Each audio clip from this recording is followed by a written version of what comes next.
Welcome back, regret. I know the games you play. You say it fails cause it failed before. You say tomorrow will be like today. You say everything we learned was for now. You say still, oh I'll take what you got.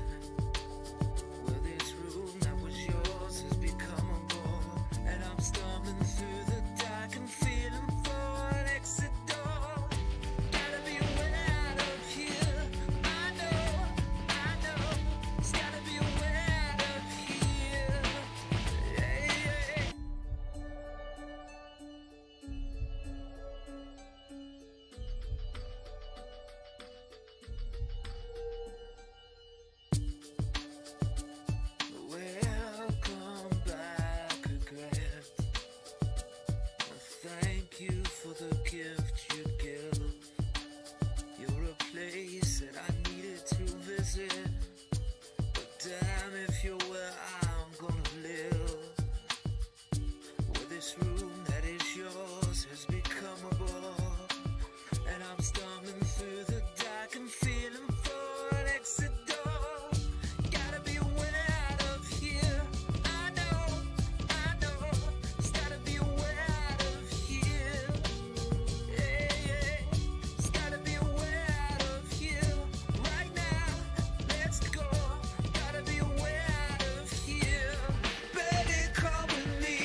All right, good morning, afternoon, or evening, wherever you might be in time and space. Man, I have been having the worst technical problems. Hey, there's a poll and a Q&A in the chat room. Maybe you didn't tell me my audio was awful as well. So I've been, I've been listening to what the experts are saying. Listen to your streams, watch your streams. Make sure that everything is working properly, or you're gonna look like a jackhole. So I'm doing that, and I'm watching my own stuff, and the video's not so bad now, but the microphone has been horrible, and I've been having a lot of problems, and I think it's just finally giving up the ghost, so I swapped it out. So hopefully this audio is better. So you should have told me about it. But is everything sounding okay? Been stressing. I wanted to go on at 7 in the morning this morning and get an early start, do a bunch of stuff. And then I was waking up, having some cereal, watching these YouTube guys talk about, well, what are you doing wrong in your live streams that you suck so bad? And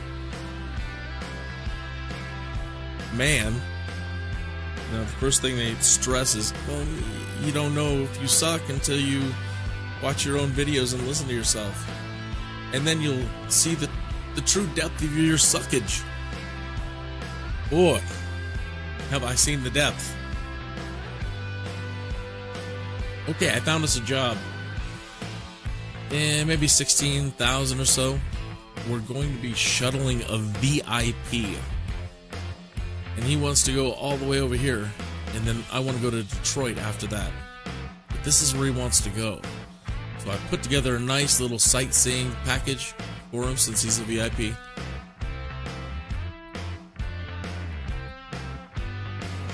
I don't know any of these places. This is all new stuff to me. But some places I recognize. There's Cleveland. I thought Cleveland would be like Metropolis. Sheboygan. I mean, gotta go there just because the name is fun. Belgium? Thought that was someplace else. Cedar? My eyes are shot. Can you read that, Cedarburn? Okay, and then we're gonna take this sharp turn because I saw Milwaukee. Isn't that where Laverne and Shirley are from? Well, we gotta head that way. And then look at how big it is. It's the West Milwaukee, and Milwaukee's still down here, and South Milwaukee. Well, that's big. Okay. Racine. Kenosha over there. North Chicago. Forest. Arlington Heights. O'Hare Airport, Chicago. So we'll get a nice little pass by Chicago. Elmhurst. I hear a lot about it. Okay, then we're going to do a couple of zigzaggies, and we're going to come up here to Mages Field. Give him a short little hop across the water. Michigan City, New Buffalo. Long stretch of open right there. Portage. Athens, Burlington. Thought that was someplace else too. Jonesville. Thanks. Hillsdale. Hudson. Sylvania. Is that where the TVs come from? Toledo. LaSalle. And then he wants to go to, or she, I don't know. Just I was told, pick up a VIP. Could be entirely wrong. This place. Custer, Monroe, KTTF. And from there, all we gotta do is plot to Detroit. there.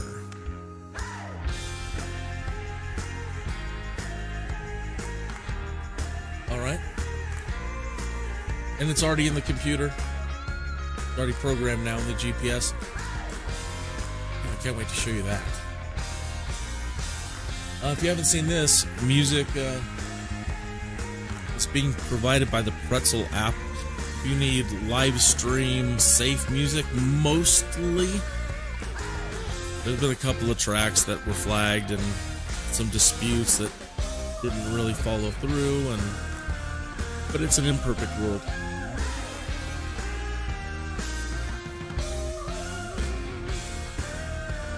Okay.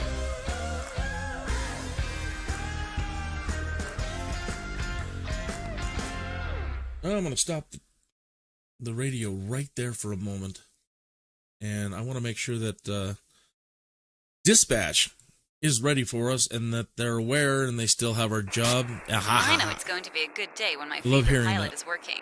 Thank you. Good morning, my favorite transporter. Passengers will board as soon as you request it. Green Bay Tower, Kinneas, 2-1 ready at runway tree, 6 north departure. Captain, we have opened the gates for boarding. The passengers are on their way. Oh, plural. Passengers. 3007. Cleared for takeoff runway tree, 6 Kinneas, 2-1.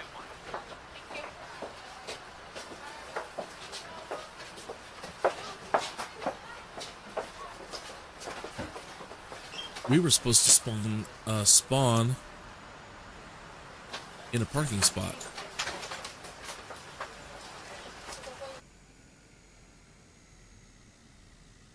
Looks like everyone is on board, pilot. Let's get out of here. Well, they had to run to catch up to the plane. I'm sorry about Everything that. looks good from where I'm sitting. Oh, Taxi to the runway and takeoff.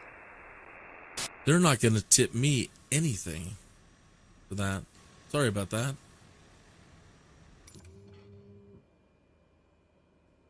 Where are we at? 6 minutes after the hour, and we are on the way. Thanks for tuning in. I really appreciate it. And once we get in the air here, I can't wait to show you the new way to view that little internal map that I had up yesterday and the day before. Showing you roads and... Pilot, good flight. Thank you. Up, and away. My fellow Skydudes and Dudettes, if you are a Skydude and Dudette, or an enthusiast, or just Green Bay Tower, Kinneas, a fan. 2-1 continue for north departure. You know what? I can probably hold altitude here.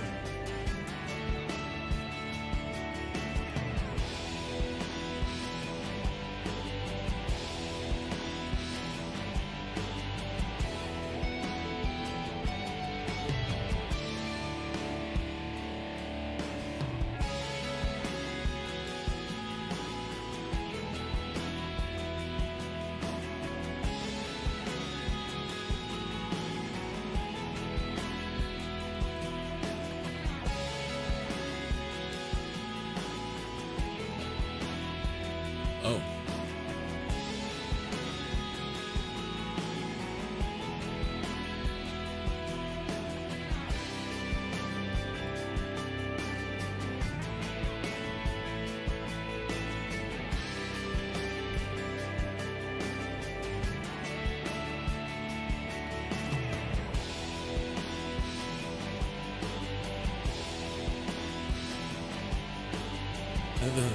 The autopilot is not responding to me. That's typical. Come on, baby, wake up. Don't embarrass me in front of all these amazing people.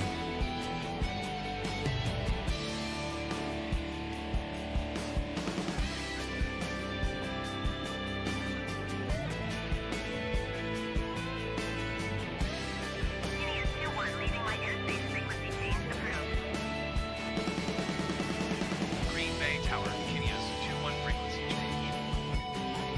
Green Bay approach Kinneas, 2-1 is type Cessna Caravan, 4 miles southwest of 8 Whiskey 1 1000. west flight followed. Kinneas 21 Green Bay approach. Squawk flight 601. Squawk flight 601 Kinneas 21. Kinneas 21 radar contact 4 miles west Okay. of 8 Whiskey 1,700 feet. For whatever reason, it didn't immediately jump into the GPS Roger, route. Kinneas 21. So I went into the flight plan and finally got it onto the right one. And then just told it to do a direct to. And as you can see, we're whipping about. And headed there now, and hopefully, once it gets here, it'll just continue on. Cross your fingers. Okay, cool. Now, I wanted to show you these. That's the little insert map that I had the last couple of days. So you could see all the roads and streets coming up on your house or something.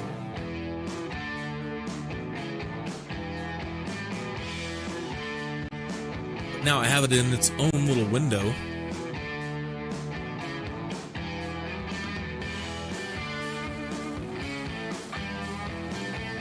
So that was so timely yesterday. We went to Oshkosh because I heard there's this big fly-in that happens every year. It happened yesterday. So, how's that? Bay approach, Kinneas 21. This must be all the media I've been hearing on it. Airspace. Kinneas 21 Green Bay approach. Clear to the Charlie airspace. Clear through Charlie airspace, Kinneas 21.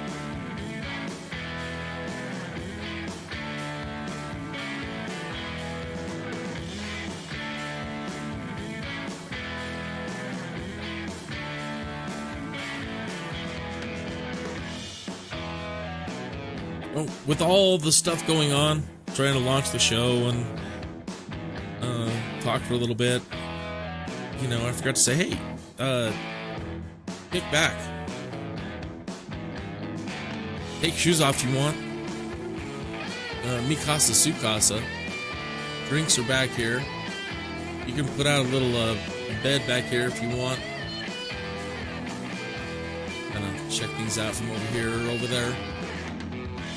And, man, I'm happy to have you aboard.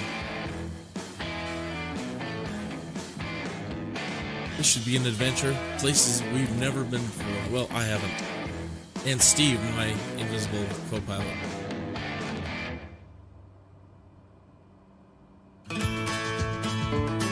That's kind of fun.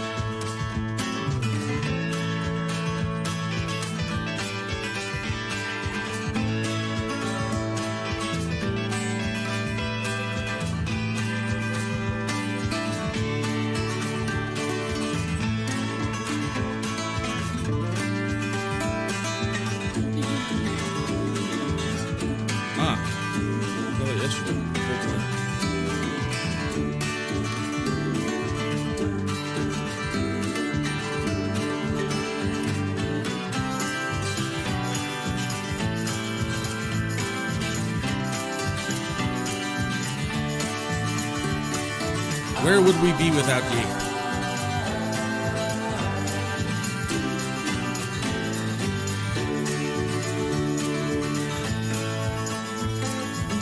Oh, what a nice neighborhood. Oh.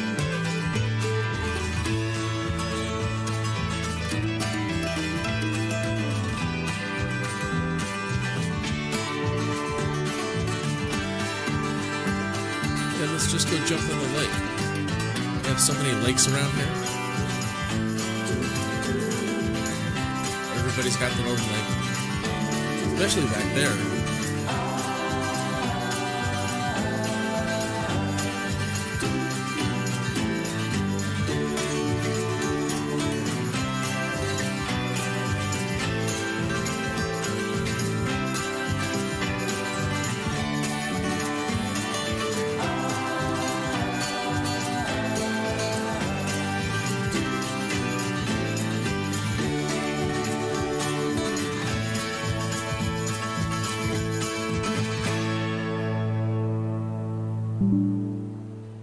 buddy. That was pretty cool. Ah. So, yeah. Let's check that out again. That is so neat. It really helps to be able to find places.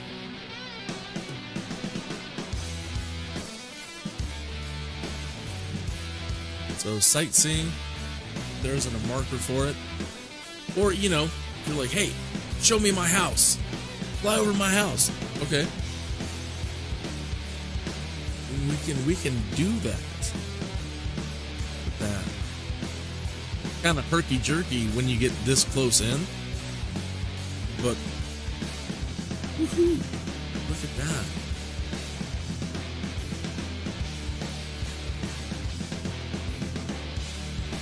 And I think that if I put the flight plan in here,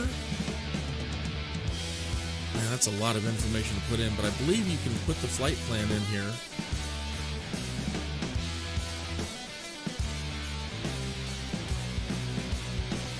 I don't remember how. What about this one? Is that his departure?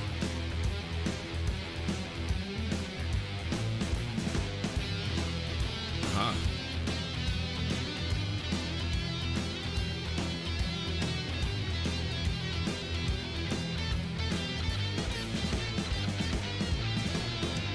And then the destination is KTTF.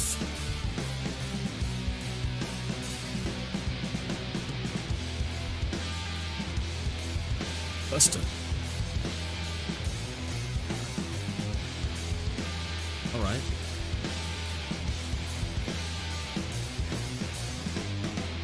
That's if we were going in a straight line. I wonder if you can put in the other points in between.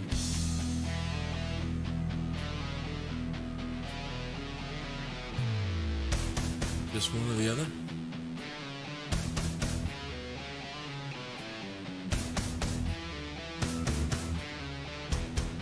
Huh. Well.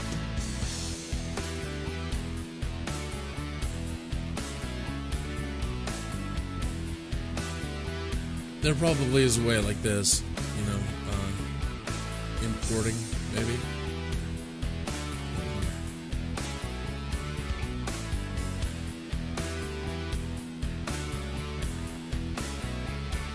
Send it to your phone? What is that? And load, enter flight plan code below. Huh, that'd be nice.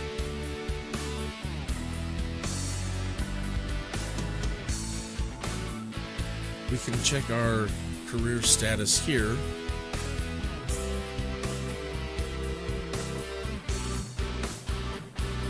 Probably not. I'm 31 pounds proficient. Should have checked this before I took off.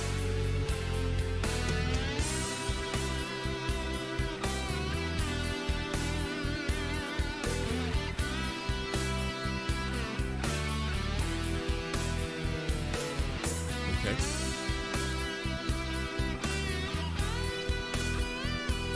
There are freelance jobs you can get using this, and it ties directly into Neofly.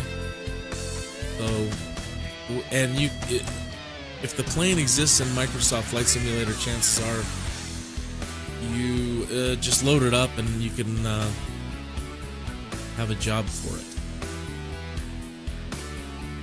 So if I exited right now, jumped into an Airbus 320, you could come here and get some 320 jobs.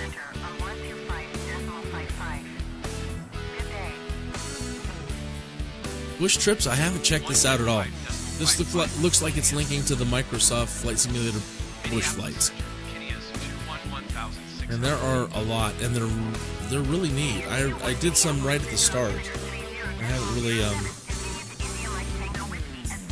gone back in to check them out. All the new ones.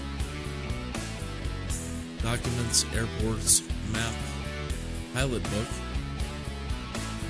news. What news? freelance jobs, taxiway and parking spots. You'll be able to see any airport taxiway and parking spots. Wow.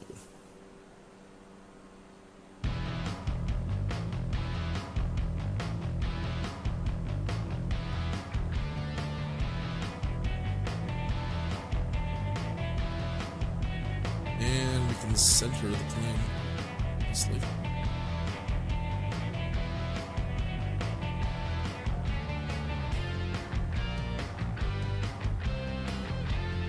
Sorry, I'm gonna be moving around so much.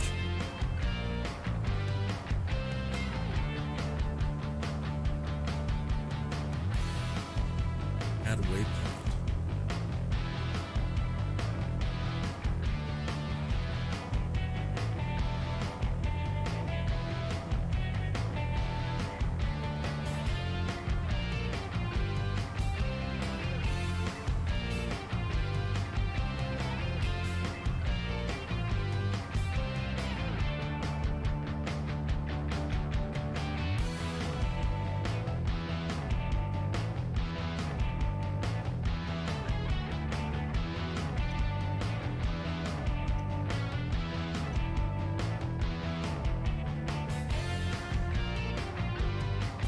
How are the music levels?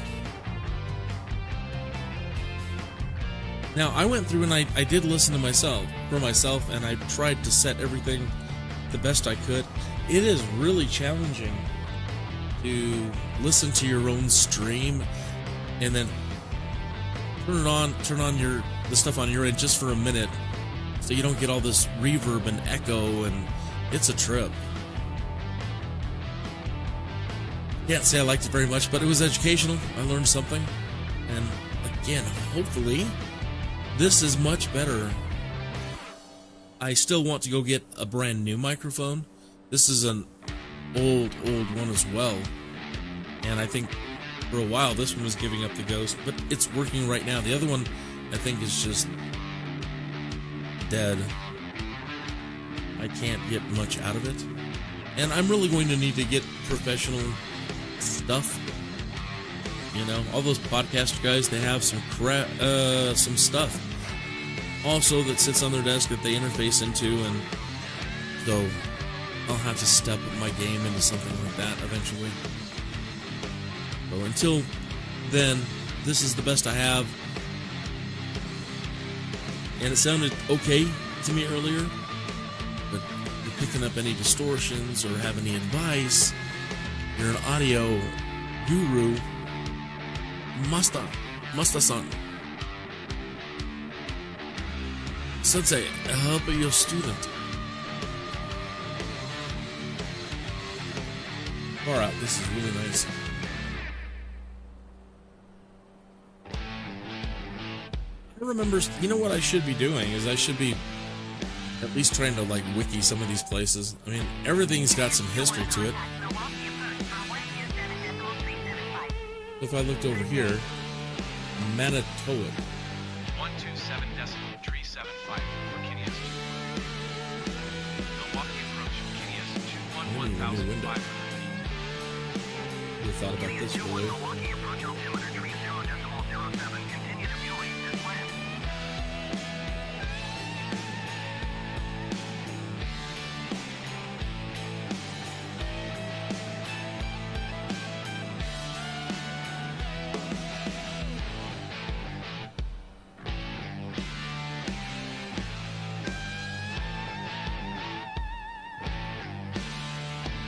Manitowoc, Wisconsin, or Manitowoc? Manitowoc. Something like that. Is a city in the county seat of Manitowoc County, Wisconsin, United States. The city is located on Lake Michigan at the mouth of the Manitowoc River. According to the 2020 census, Manitowoc has a population of 34,626 with over 50,000 residents in the surrounding communities.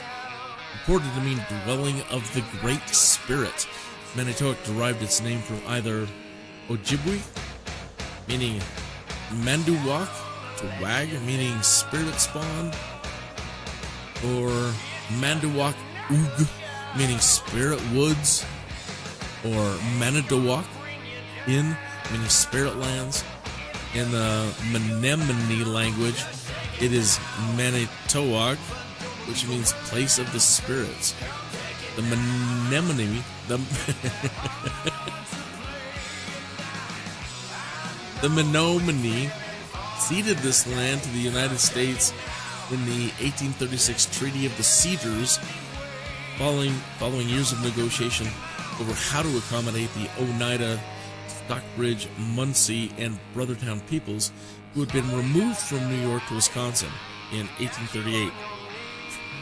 An act of the territorial legislature separated Manitowoc County from Brown County, keeping the native name for the region. First Europeans in the area were French fur traders. Wow. Why would you give up? Well, you know, why would you give up a place with a name like that, or a history like that? That's crazy. Okay, where are we now? Alright. Newton. That is the name of my Sims character that I'm currently playing. Horse Ranch. Yeah, I know. You can stop laughing. So what if I played The Sims 4 Horse Ranch 2? I also play Bannerlord, that's pretty macho. Fight about it if you want. Arm wrestle. Okay, Cleveland. I've never been to Cleveland, but I thought that was Ohio, so maybe that's another Cleveland. Cleveland, Wisconsin. Wondering why it wasn't so big.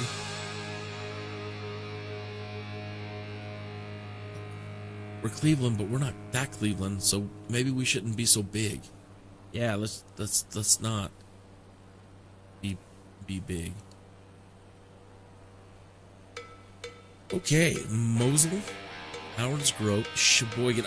We've got to find out where this name comes from. Sheboygan. Go ahead.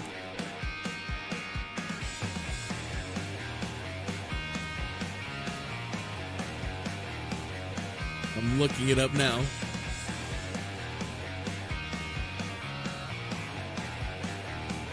Oh, come on. Get it back up. There you are.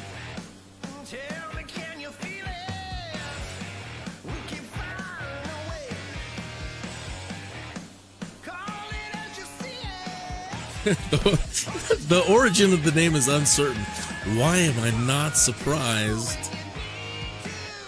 Origin of the name Sheboygan is uncertain, but the most likely theory is that it comes from a Chippewa Indian word meaning passage or waterway between the lakes. French explorers Jean Nicolet and Joliet and Marquette in 1643 were probably the first white men to experience the shores of Sheboygan. Another theory is that the name comes from Native American legend. I am the Druid Sheboygan, or the Indian Sheboygan. Sheboygan is also a boy name of unknown origin, meaning kind entertainer, and a handsome one at that.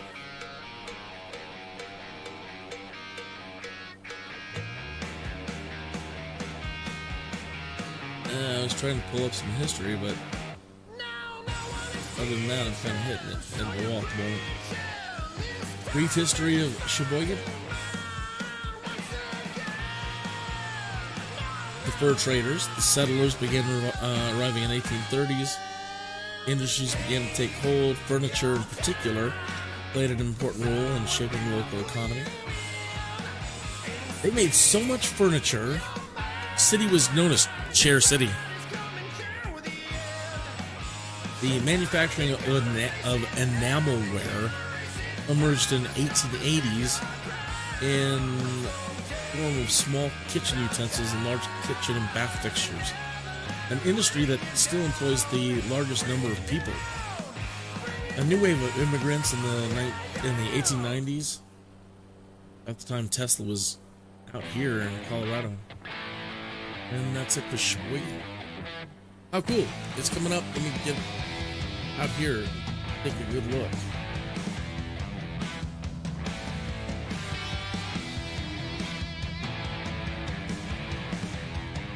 That's just a word meant for Bugs Bunny.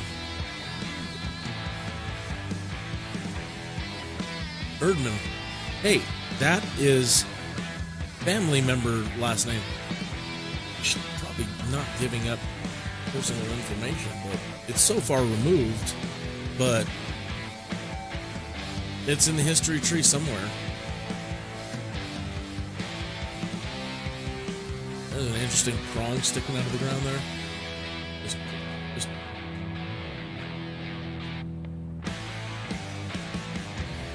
a prong.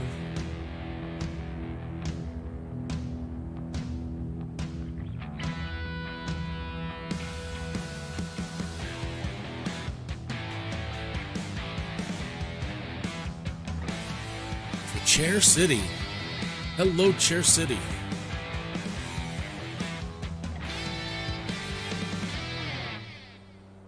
Well, now we know where we should go, right?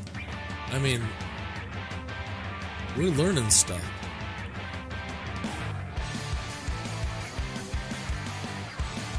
From here on out, for the rest of your life, somebody says, oh, you know, I'm thinking about getting a chair. You're going to go, Sheboygan. You got to get it from Sheboygan.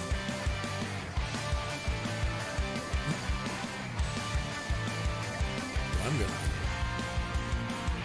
Probably the chair factory over there. One of the Portland.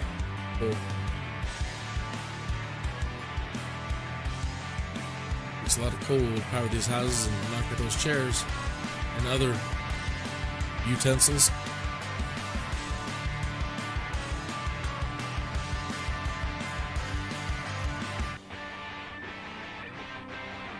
We've got a fine assortment of chairs. Are any of them from Sheboygan? Why do you ask? Because if they're not, then I mean, come on. What do you take me for? I don't know if there's another prong sticking out of the ground.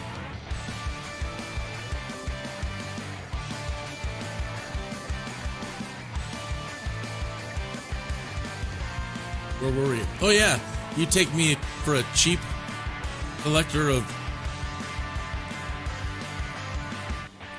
cheap chairs? Are you saying you have no chairs from Sheboygan in your establishment?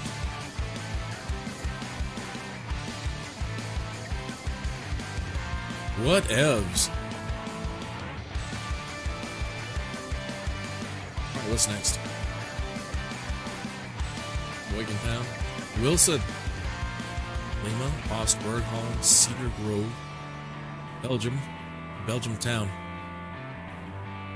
How come we didn't come up with our own unique names? We're like, you know what? We're moving from there. We're going to move to there. We're going to move there. We're going to move right where we were from.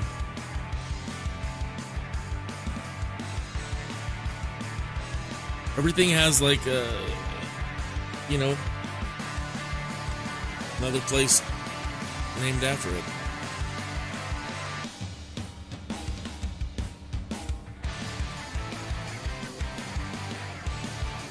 We're a strange people.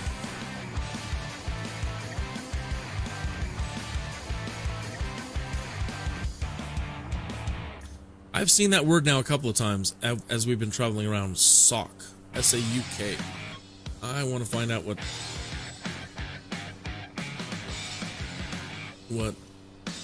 S-A-U-K means.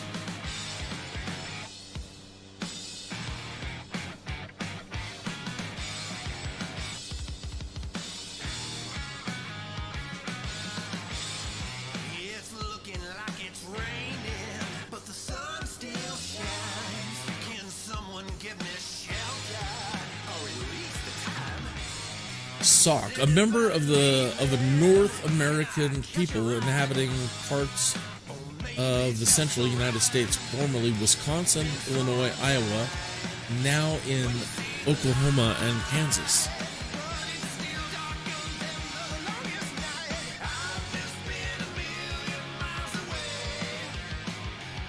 pardon the drone, it is perpetually tipsy, and as the camera remains outside the plane like this in drone mode, it has a drift to it.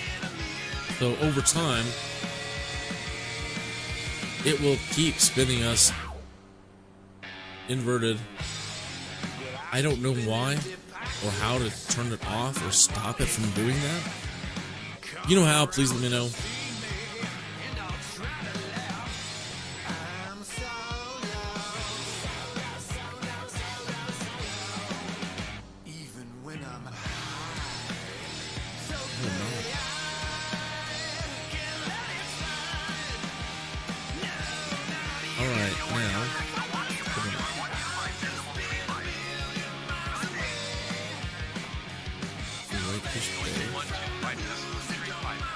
Milwaukee.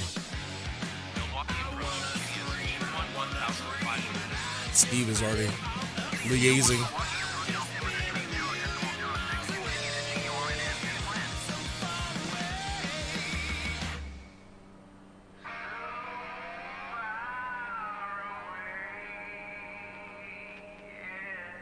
Yeah. History of Milwaukee. So we're coming into their territory.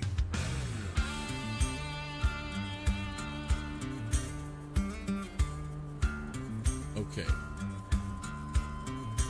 Now, please don't scroll past this 1 minute read. This Saturday.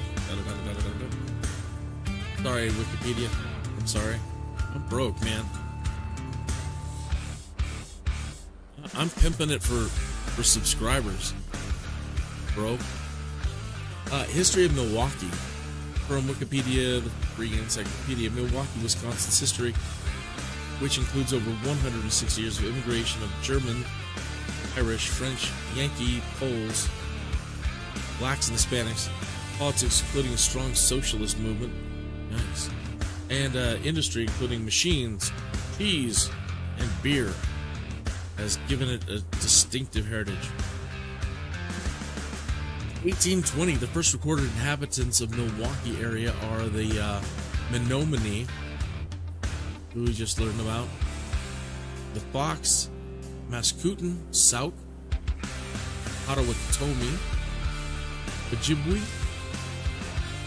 sorry if I'm butchering these, all Algonquin peoples, and Ho-Chunk, Winnebago. Ho-Chunk, Winnebago. That's what Winnebago should be called. Ho-Chunks.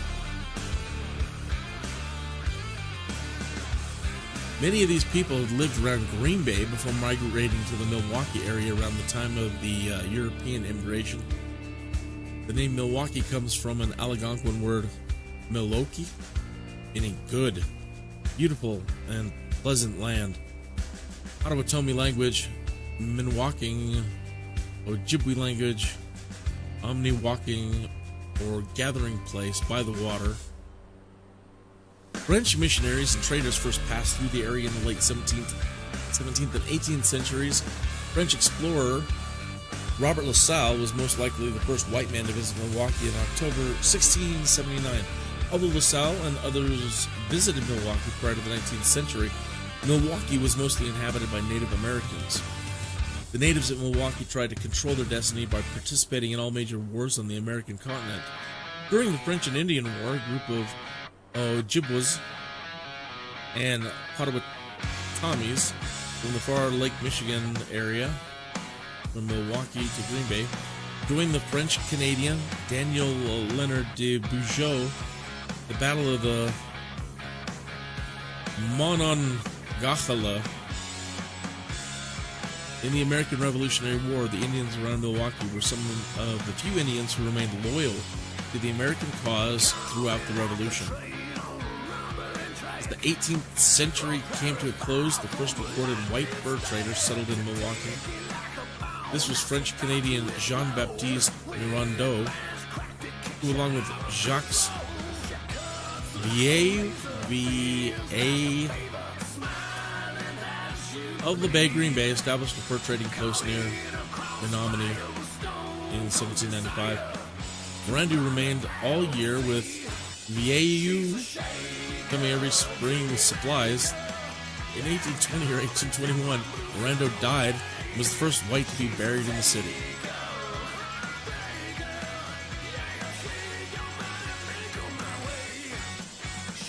1900 to 1959, during the first half of the 20th century, was the hub of the socialist movement in the United States.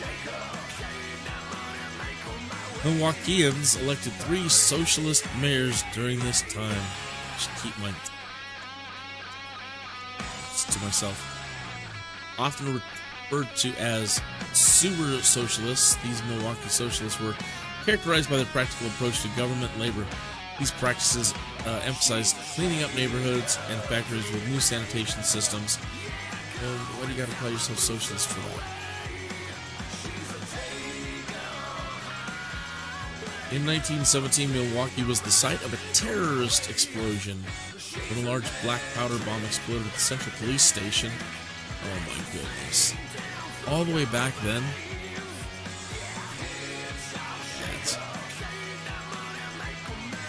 In another riot, another 1967, in 1967, another riot rocked the city.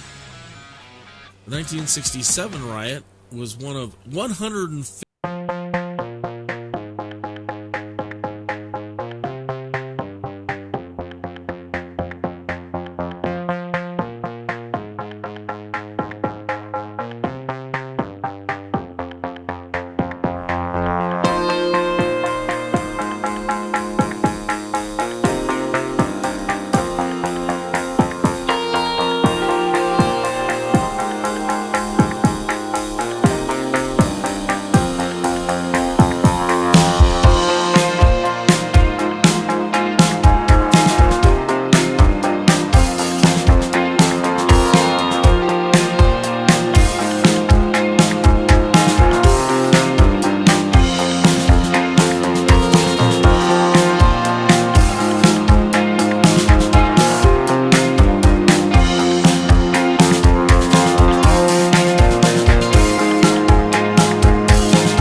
way it's going to be with real-time spying on people through your...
photographic satellite content, the map on top of it, just that alone.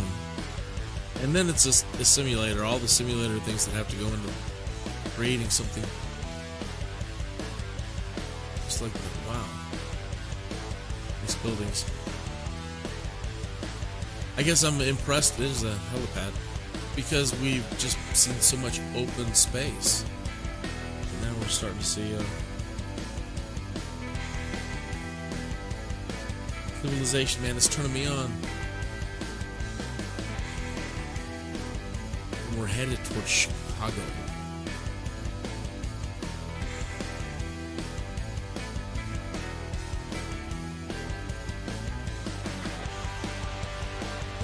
Mitchell International Airport.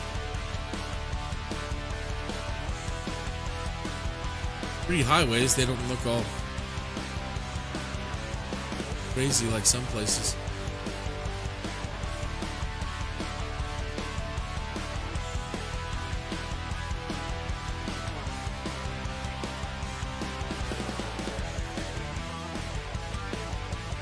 Because Microsoft Flight Simulator has come back from the dead, and we never thought that would happen.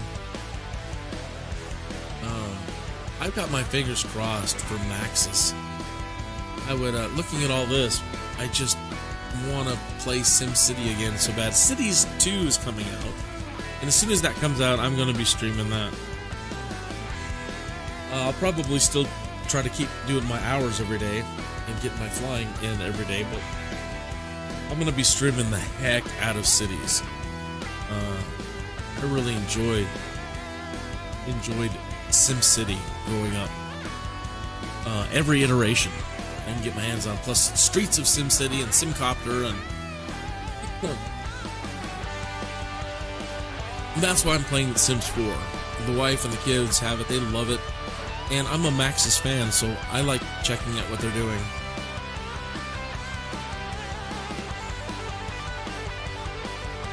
We got a guy who likes robots, and we moved him out to the country.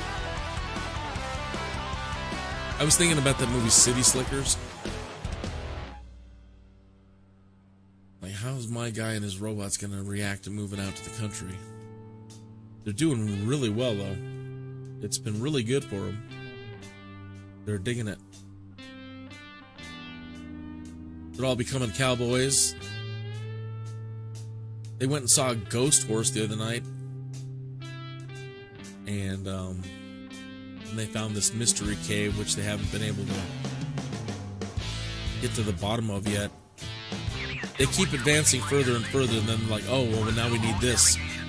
We need to have this on us to make it through the next section of this cave.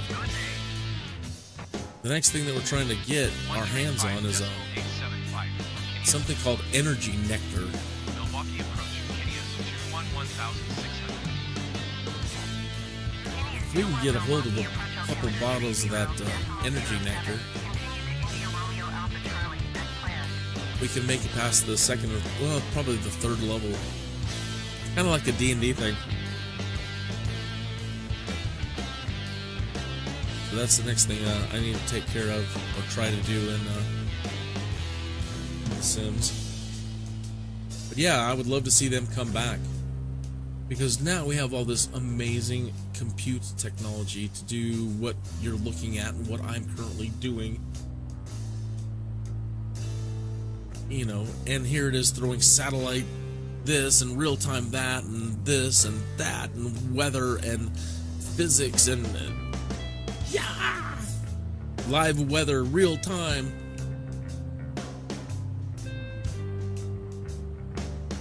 I just imagine what they could do if they came back and said, wow, we should redo SimCity and all the other Maxis titles, and now just blow their minds. Yes, please, come back and blow our minds. Here, take my money, as they say.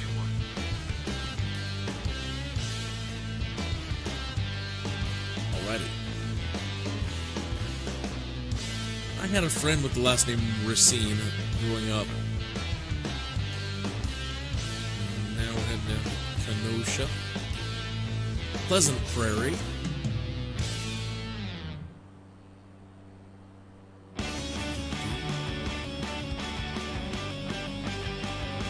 Chicago coming out.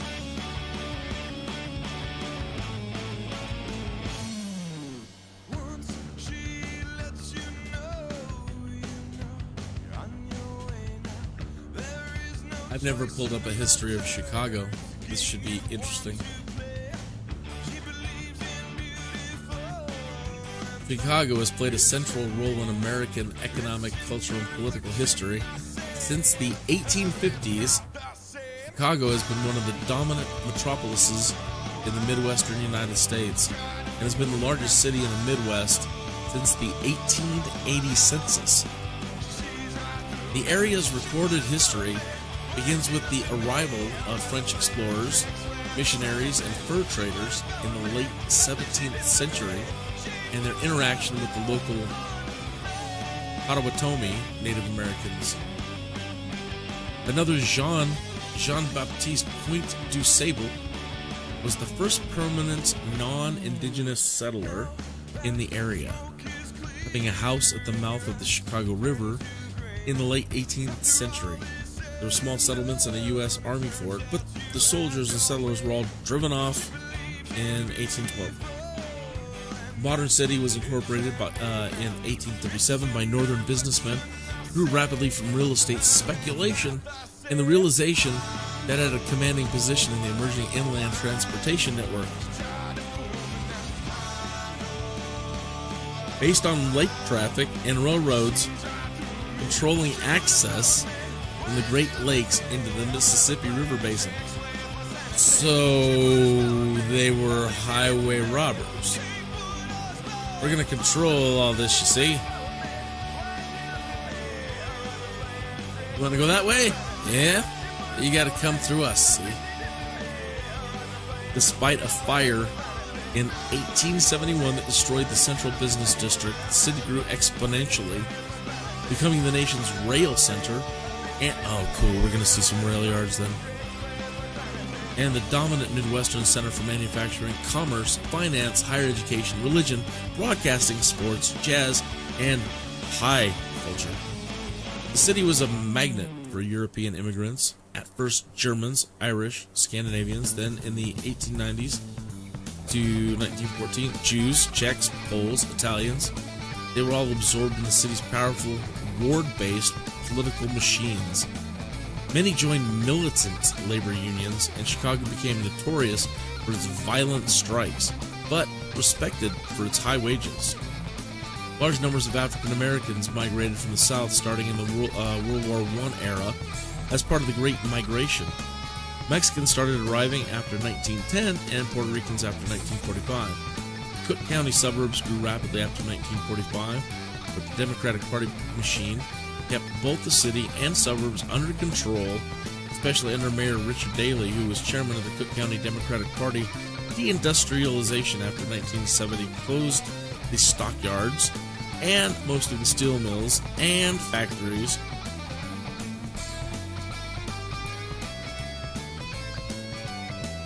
I gotta bite my tongue. But the city retained its role as a financial and transportation hub, increasingly formed the political base for leaders such as Stephen Douglas in the 1850s, Adlai Stevenson in the 1950s, and Barack Obama in recent years. It had early native settlements, Algonquin, growth of the city, the Gilded Age. Most of the city burned in the 1871 Great Chicago Fire. Damage from the fire was immense. Since 300 people died, 18,000 buildings were destroyed. Nearly 100,000 of the city's 300,000 residents were left homeless. Several key factors exacerbated the spread of the fire. Most of Chicago's buildings and sidewalks were then constructed of wood. Also, the lack of attention to proper waste disposal practices, which were sometimes deliberate to favor certain industries, left an abundance of flammable pollutants in the Chicago River, along which the fire spread from the south to the north. The fire led to the incorporation of stringent fire safety codes, which included a strong preference for masonry construction. The Danish immigrant Jens Jensen arrived in 1886 and soon became a successful, celebrated landscape designer. Jens Jensen's work was characterized by a democratic approach to landscaping, which was informed by his interest in social justice and conservation, and a rejection of anti-democratic formalism. Among Jens Jensen's creation were, I just like saying that, Jens Jensen, were 4 Chicago city parks, most famous the Columbus Park. Work also included garden design for some of the region's most influential millionaires. Yen. That's a Yen Jensen garden right there. The World's Columbian Exposition of 1893 was constructed on former wetlands. Manufacturing and retail sectors, foisted by the expansion of railroads throughout the upper Midwest and East, grew rapidly and came to dominate the Midwest, greatly influenced the nation's economy. Chicago Union Stockyards dominated the packing trade. Lake Michigan, the primary source of fresh water for the city, became polluted from rapidly growing industries in and around Chicago. A new way of procuring clean water was needed. In 1885, the civil engineer Lyman Edgar Cooley proposed the Chicago Sanitary and Ship Canal. He envisioned a deep waterway that would dilute and divert the city's sewage by funneling water from Lake Michigan into a canal, which would drain into the Mississippi River via the Illinois River. Beyond presenting a solution for Chicago's sewage system, Cooley's proposal appealed to the economic need to link the Midwest with America's central waterways to compete with East Coast shipping and railroad industries. Are we there yet? Not yet.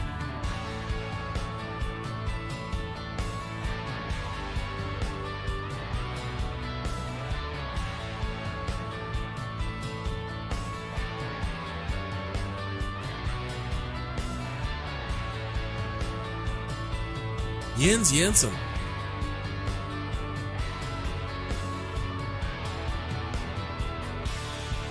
And if I ever go to Chicago, I'm like, I gotta go find one of his parks or open spaces or someplace.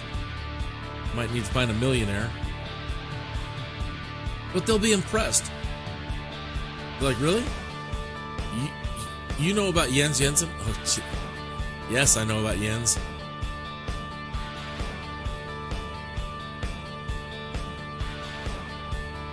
Travels far, come many a mile to behold it. Them, one, any ends.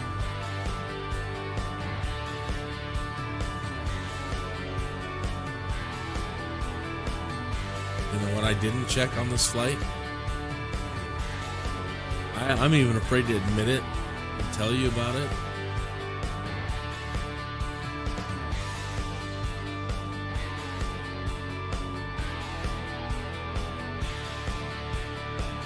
Well, we have plenty of airports in between here and there.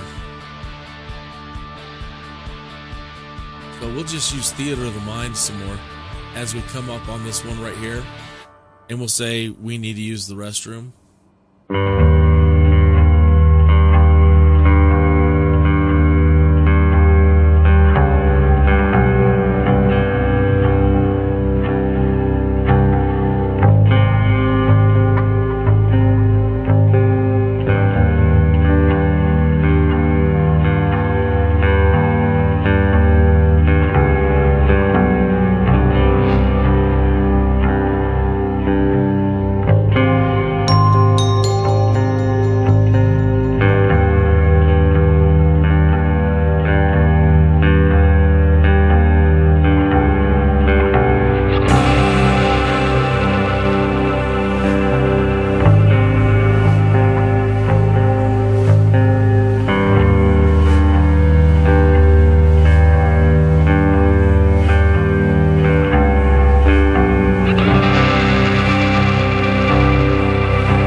About 300 or 400.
did the real flight sim. Kinneas 2-1 Chicago approach altimeter 30.0. You mean you flew in a real flight simulator, like one of the full motion things? I'm sorry, I'm a little bit confused.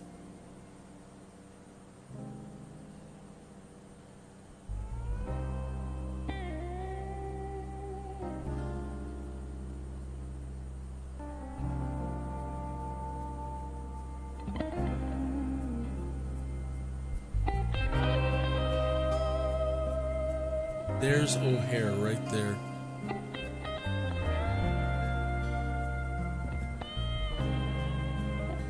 Yeah, I took us way from the city. I don't even see any of the buildings.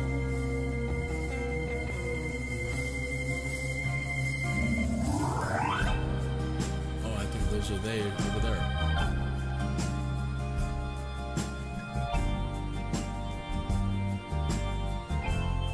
Because in in television, like you see the St. Patrick's Day Parade, and whatever shots you see of Chicago, those waterways, downtown that they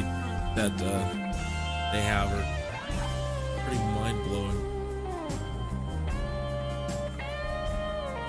There's a company that is a full scale 737 simulator that you can rent. Wow. Now that's cool. Yeah, I would love to do that. I've been really busting butt practicing A320. I have the fly-by-wire, and I've spent, I don't know, more than a dozen hours just becoming familiar with going through all the startup procedures on everything, and watching SimPilot and all the other guys that are amazing. So I've done quite a few A320 flights. I try to fly all the airliners now, but I'm just so hooked. Oh, I was waiting for this. I wanted to see all these rail yards. That's a shame we don't got too many cars on the track or out there.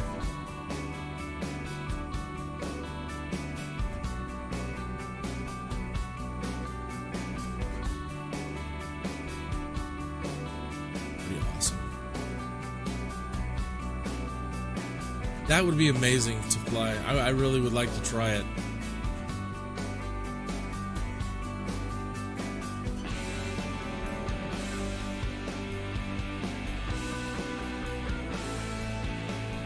Chicago Midway. I didn't want to point it out. I was going to use the magic wand. Well, we're going to be heading towards Mages Field, and I could put down to stop. I'll show you.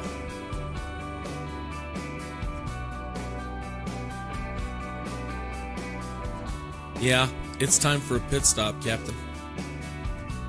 But again, I was going to, for the sake of keeping going, I was going to use the magic wand and shift it.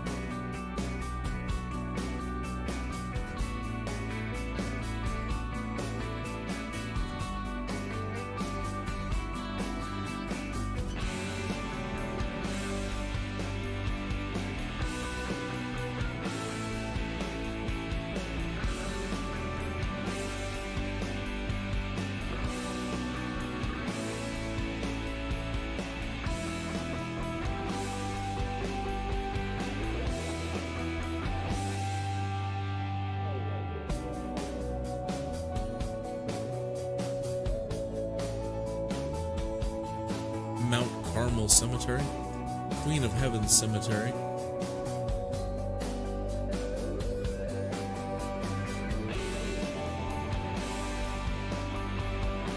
Kinneas 2-1, you're leaving light airspace.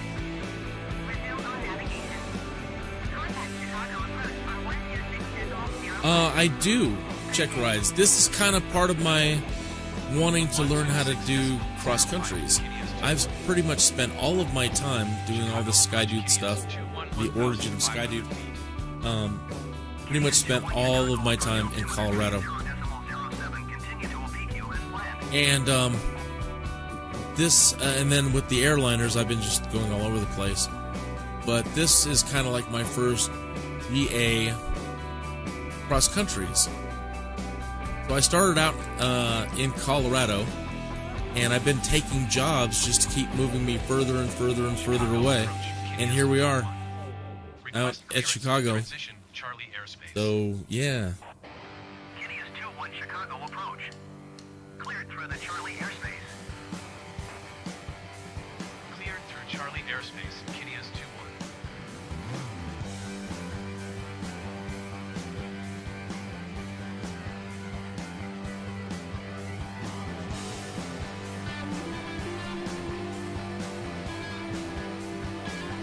So you fly everything too, then, I'm assuming. I mean, if you can fly an airliner, I mean, there's not much that you can't fly. I mean, if you...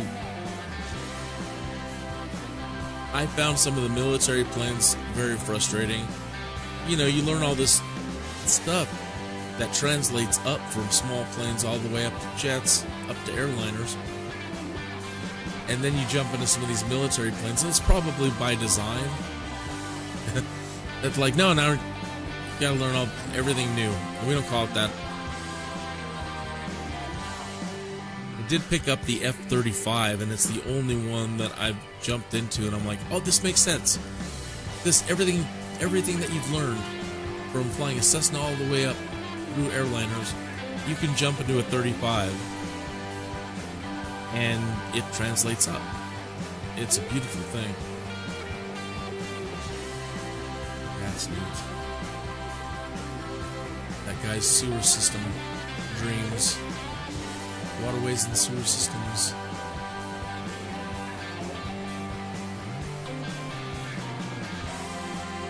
My dad used to also build wastewater treatment plants down in Puerto Rico. He built pretty much the first big ones for the island.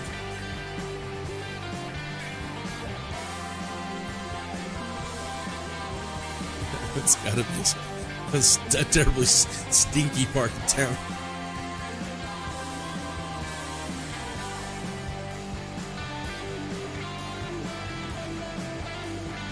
Yes, we do. As a matter of fact, my dad, when he learned how to fly, he flew out of Meadow Lake. It's K-Fly.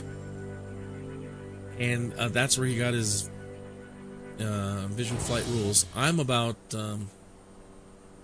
probably 5 minutes away from KCOS, Colorado Springs Municipal.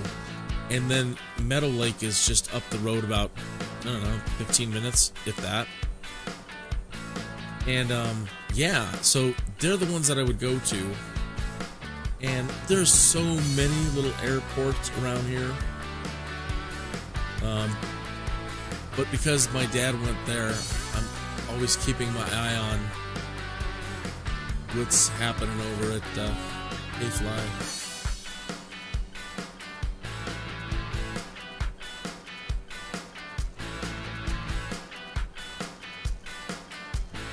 And spend a lot of time doing mountain flying because it terrifies me. Well, I'm more terrified of flying now than I've... Look at this. This is beautiful. That's what I was hoping to see. Trains, cars, boxes. Excellent. I was talking about the SimCity earlier. And if, you know, the hardcore players, man, that do multi-city play, the amazing railroads that they built. Excellent, we're flying right toward it.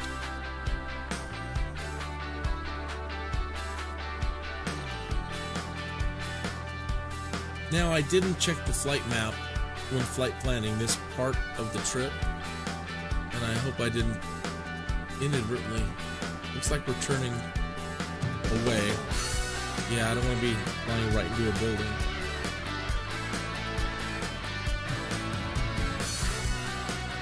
Oh my goodness, you are watching and tuning in from Africa. Hey, what a pleasure. What an absolute pleasure to be chatting with somebody from Africa.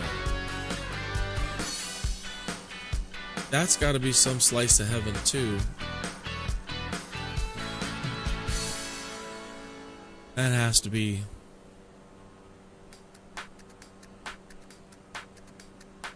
I had a friend who grew up in Malawi, And the only thing I really remember about them was the dolls. I can't think of their names right at the moment. They're the dolls that come and clean up the camps at night.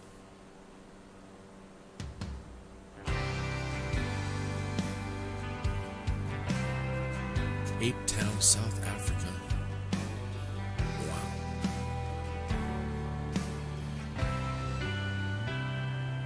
Don't go starting to say goodbye.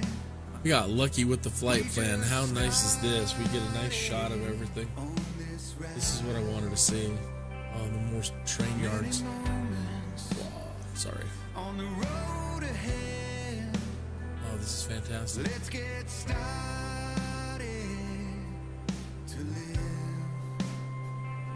'Cause we've seen trouble ahead and trouble I need a NVIDIA, or one of the new graphics card, get the textures on these buildings.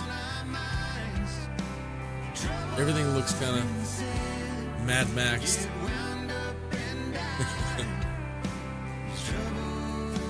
After we've been destroyed. But it's still very nice.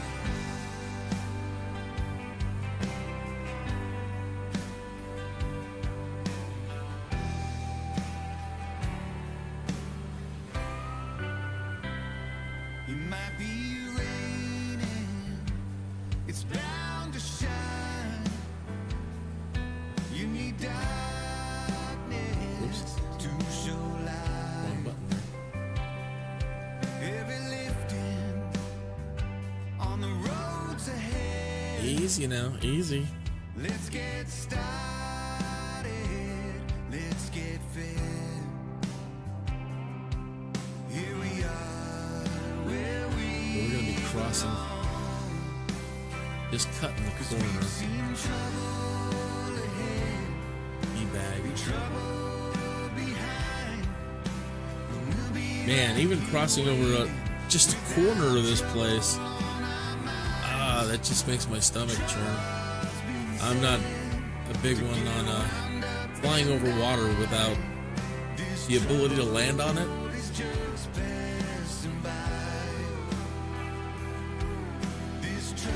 I was complaining the other day, I'm like, who thought it was a good idea to create airliners to fly across the ocean? They don't have the ability to water land.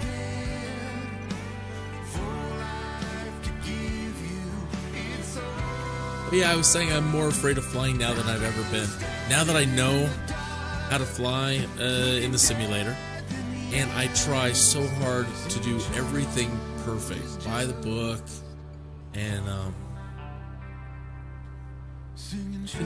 I try so hard to do it right, and something, stuff goes wrong so much.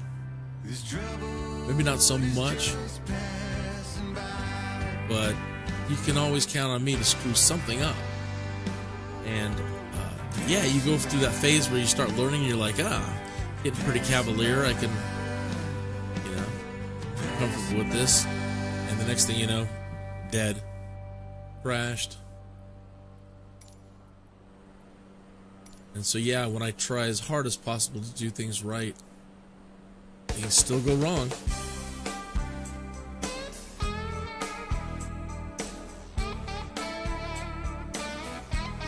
What time is it there? It is 1:24 in the afternoon here. Oh man.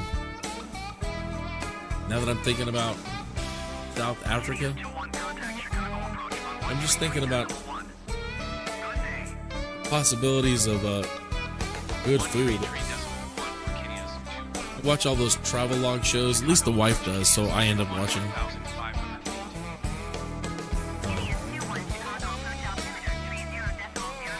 3007. Those cooks that go around the world and eat everywhere.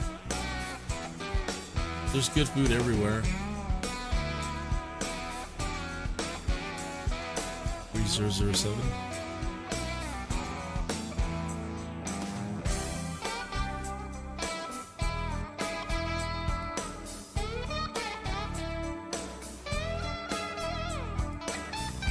don't think I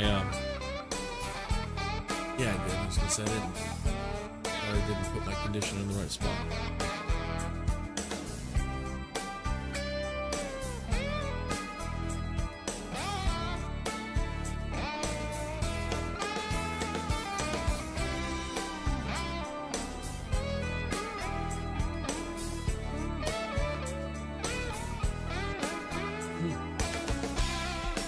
Clinton, by the way, if you're still here, if not, forgive me. I haven't, up till right now, gone over to your channel and hit subscribe. But I have now. And I eagerly await some videos from South Africa.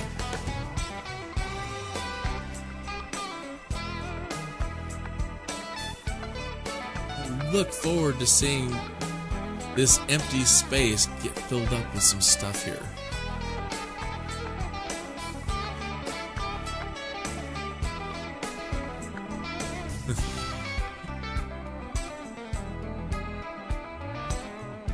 Benton, you have a great day and a great rest of your weekend, and thanks for taking any time out of your day to stop in and have a chat with me. Like I said, I've subscribed.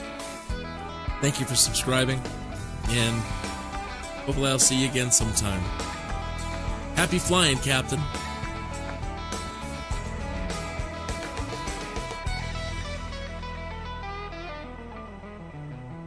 No, how cool is that? Absolutely cool as that.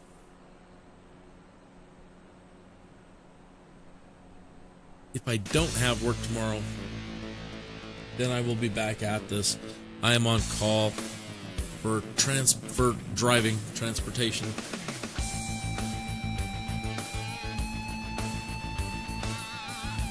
But if I do, I'm usually back in the afternoon. You know what? They've got an African Beats on here. I should have put this on. Make sure I'm on my stations.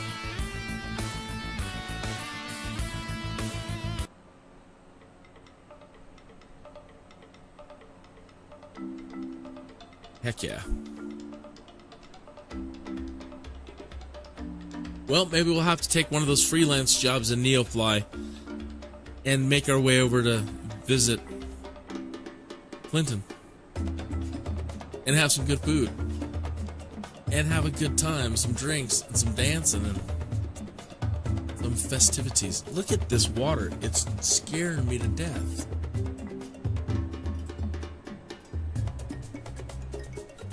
No, sir, I don't like it.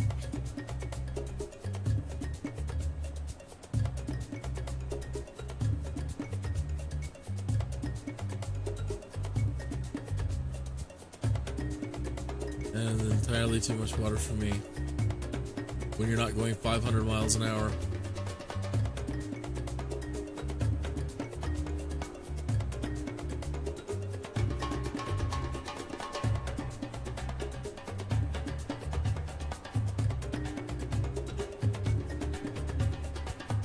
Oh, right on.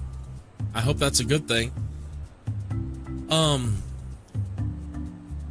The Tarzan stories, that's as much as I know about the Congo. You know, I know about the rubber stuff and all that, some of the history, but I know about it from a friend, again, who lived there for a short period, and Tarzan.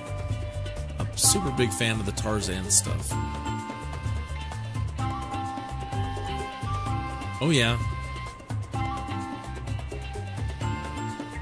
Yeah, you definitely listen to a lot of good stuff.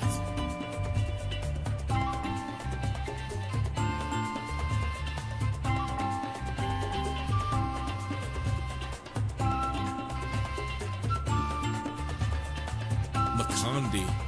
I think that's the word I was thinking of. Macondi. Let me look that up.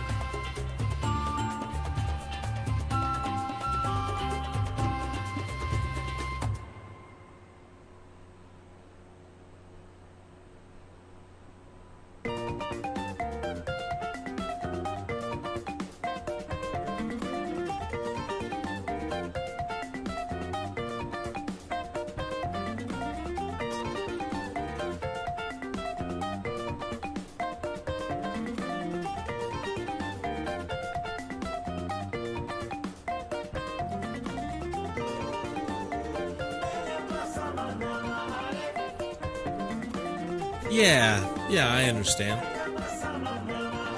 Absolutely. It'd be stereotyping to think that you don't have cities. And everything's just, oh, there's an elephant over there, and a lion running through the neighborhood over here. You're right.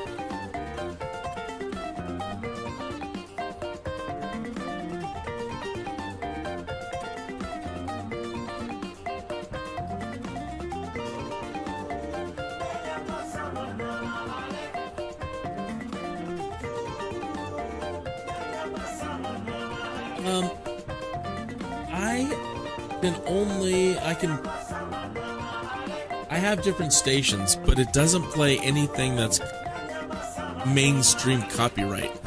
This is all independent artists that have signed with this Pretzel app thing, and so I couldn't play ELO, unfortunately, and they're some of the best. But the classical station is right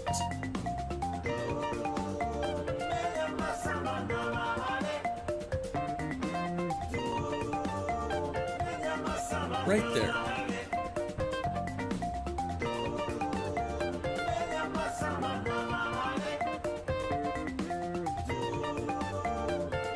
Oh, but like classic rock, they do have a good classic rock station. They have rock, classic rock, ska. Well, they got everything.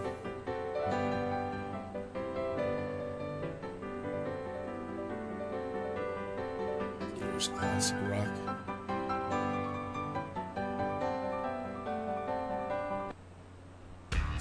I've been so impressed with this app.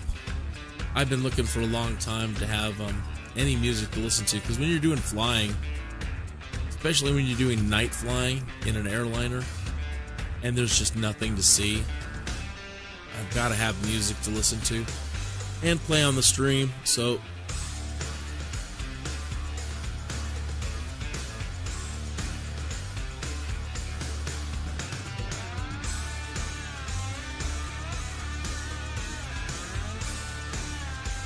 a little after the bottom of the hour here, 1:33 in the afternoon. This is live time and live weather. There's the live weather switch, the real-time switch. So if you're out in the Chicago area and you haven't yet looked outside, this is what your area currently looks like. Right here on this cut corner of the lake.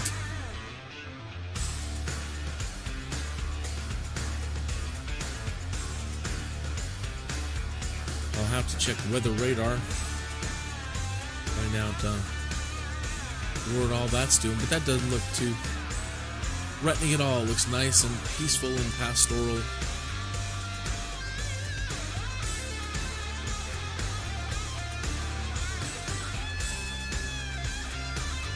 Let's see what's coming up on our map, shall we? Got a map here.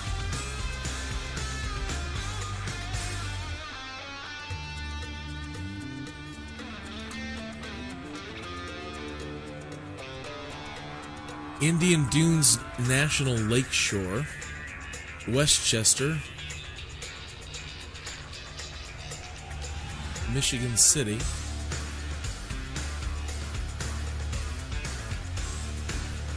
that's an interesting name, Kentucky, Scipio.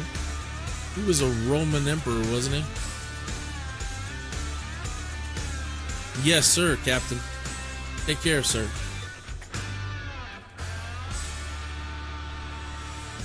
Fantastic. Fantastic.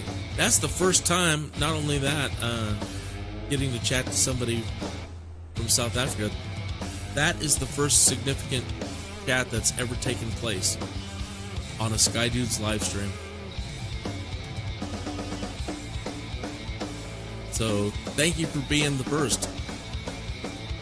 I've had friends stop in, but usually people just jump in and they say hi and then they split.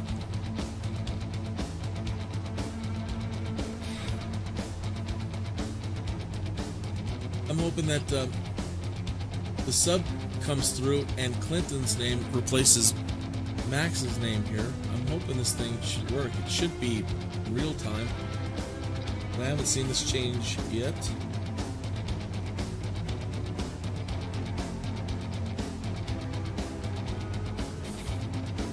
I should run out there on the... If Clinton's name doesn't pop up, I'm thinking about running out on the wife's computer and having her subscribe to my channel. See if I can get it to change.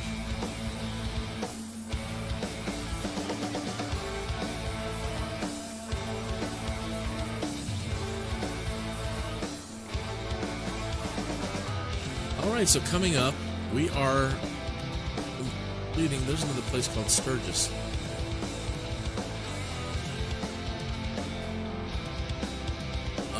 Now you can see where we're headed to. We're going to make a turn here in a moment.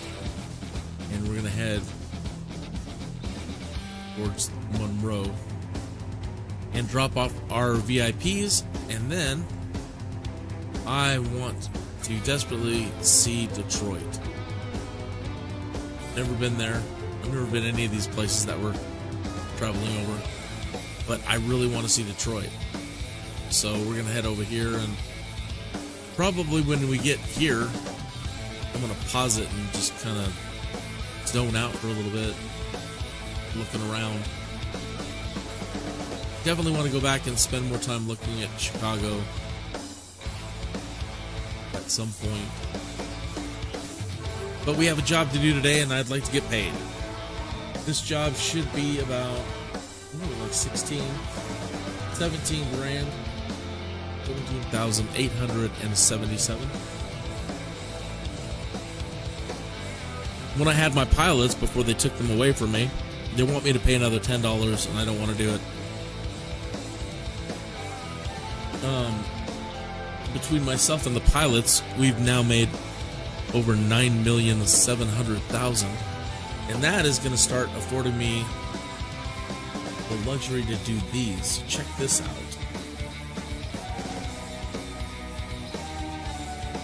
A wreck appears every 24 hours in a different location around the world. And you got to zoom out and find the purple exclamation point. And it's right there. Which in Africa and Libya. So what you need to do is you need to teleport your pilot to the nearest airport and rent a plane or something. And you need to try to land within 1 mile of the wreck. And look at this, nice flat bed, but then you've got all these little side roads. All the other places for the last few days where it spawned have been unreachable. So it might cost quite a bit to get there, but there's a good chance that you can find gold and an artifact. And artifacts are worth millions.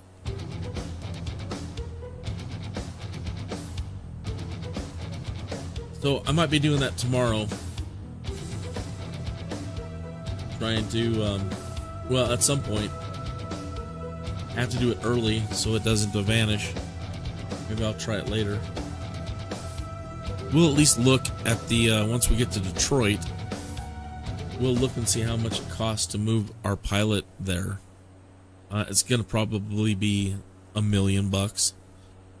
They're thinking about making it so expensive is like, well, we're transporting you in real time over there, first class, and so for you to travel that far at first class would be this much. I'm like, I don't care if it takes me a week to get there. Can I take a budget flight? Holy moly. So that's what you have to hope for, is that you at least make something and find something worthwhile.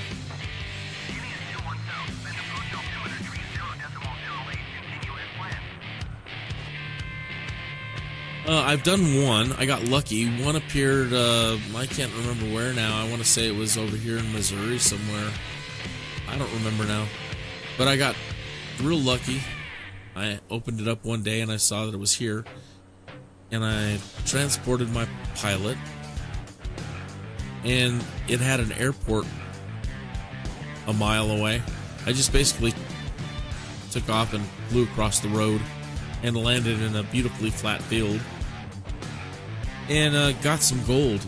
So it didn't make it an entirely super profitable venture, but it was worth it. I made a profit. So it changes every 24 hours. So when you load up Neofly every morning, or whenever you load into it, it's the 4th tab down, your flight tab. Remember, zoom out by the exclamation point.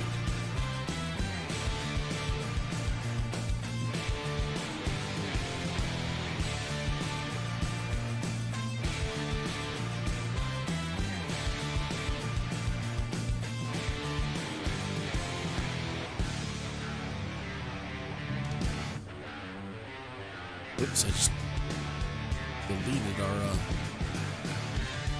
point.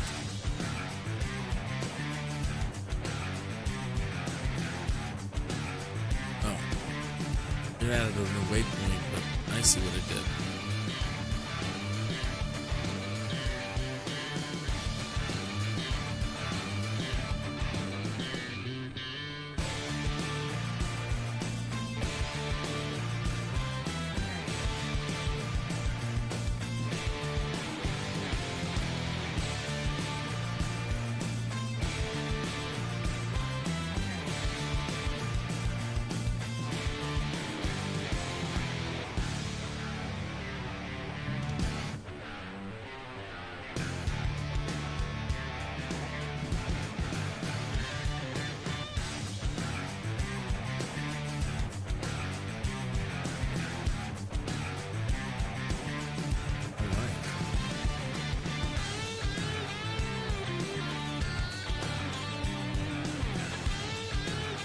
Some dirt. Hey, it's a big pile of dirt. I wonder if it's eventually like the beach. And I don't want to see any roads going to it.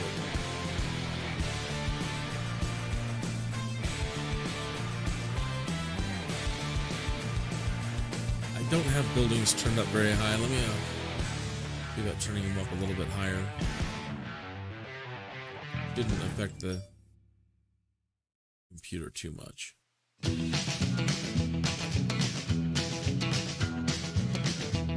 I think we heard this song yesterday. If it's the song I think it is, I couldn't understand a word he's saying.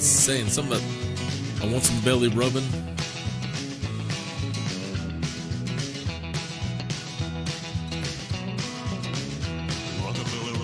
Yeah, see?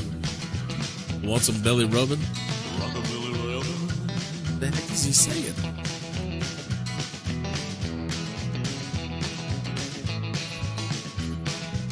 Sounds like he's got marbles in his mouth.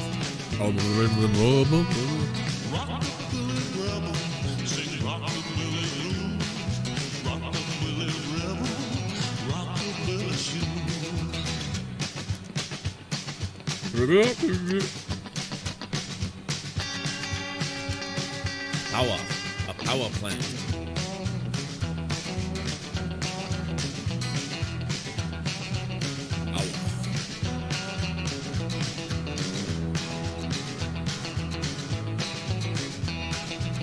That's what every kid should have in their backyard.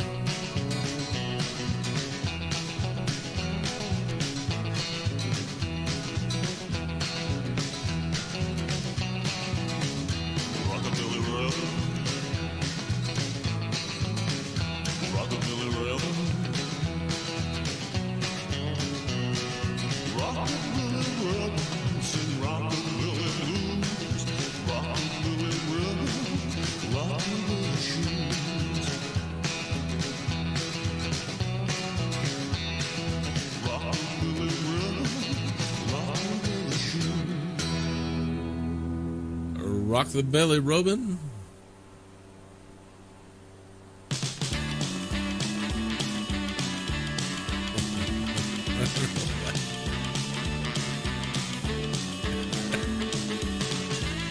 Hey, you know what? You haven't had a drink in a while. Plane's on autopilot. I need to get us some drinks. Some snacks. I'm starting to get really hungry. Talking about food earlier.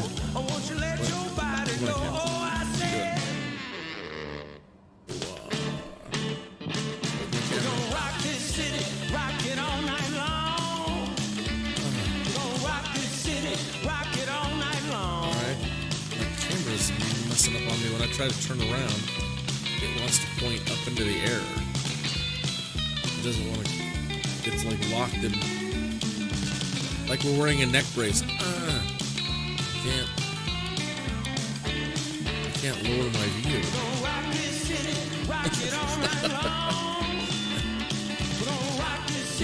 I'm in neck brace view.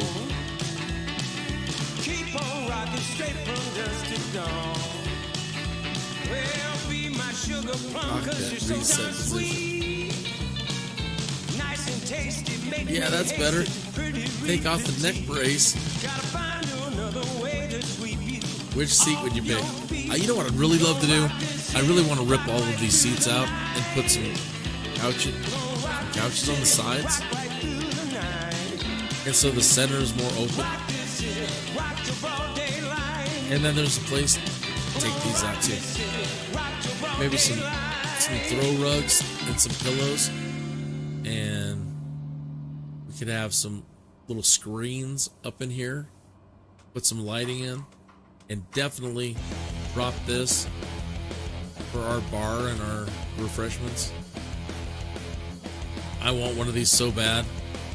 I mean, it is the only real kind of option there is before you move up into much bigger planes. But this is ideal for living. I mean, people live in cars. I could live in one of these, probably. What we're missing, though, is I would like a little bit more height. That'd be nice. And it definitely needs a restroom. Because people have emergencies. It needs something. One of those little camping ones here or something. We'll put up a curtain.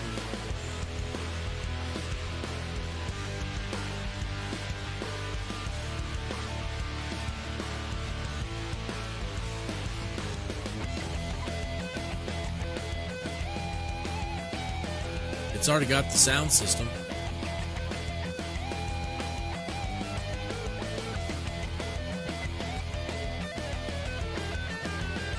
Some, and again, some AC back here. There's some personal air or back there. Or if that's heat as well. Some nice blowers there.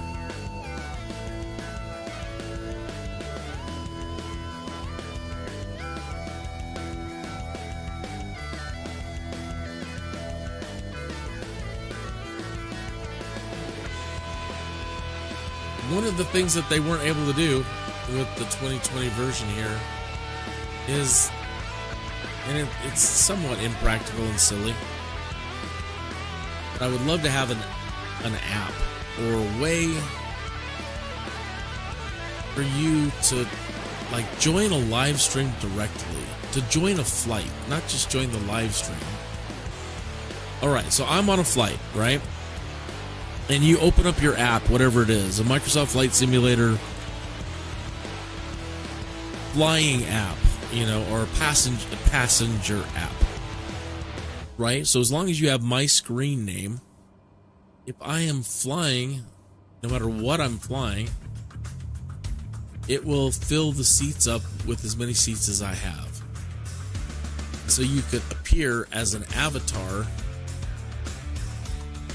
in one of the seats. So in a case like this, it would be a pretty exclusive flight because we're limited. You know, in an A320 or something bigger, yeah, we can take a lot more people. But this would be a nice little social media kind of thing that you can all see each other and everybody can voice chat with each other, and everybody has their own camera, camera they can move around the cockpit if they want. Something like that. That you can become a passenger.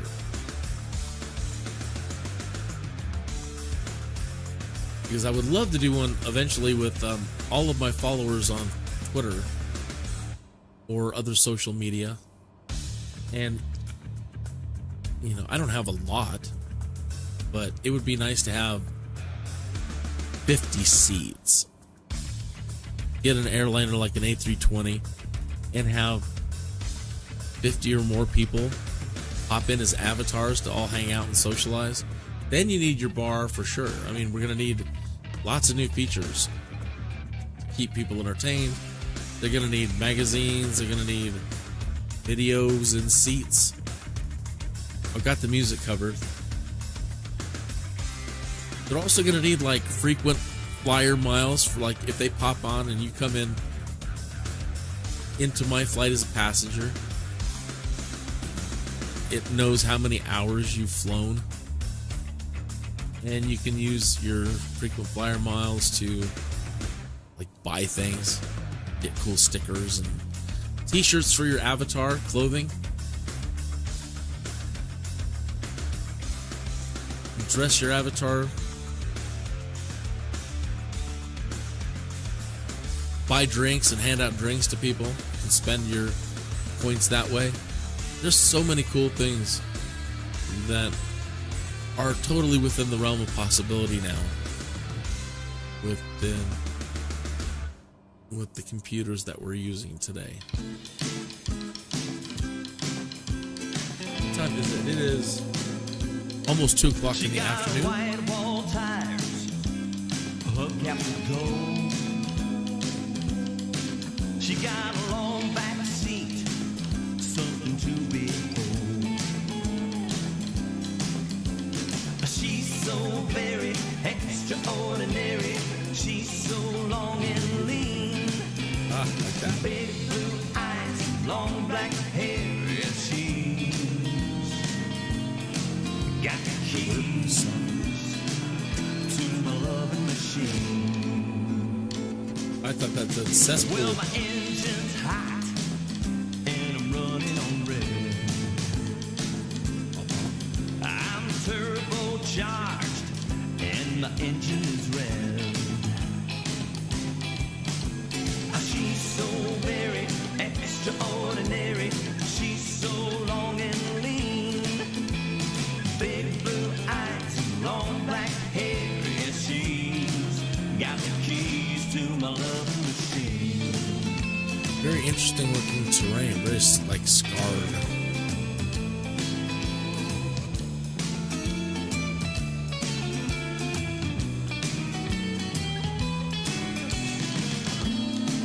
Running so hot tonight. Put the Let's see pedal a to the little bit of metal that over there. and make it right.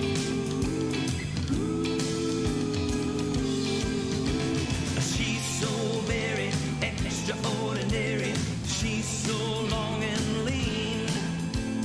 Thick red lips, big blue eyes, and the keys to my loving machine. At least we understood that singer.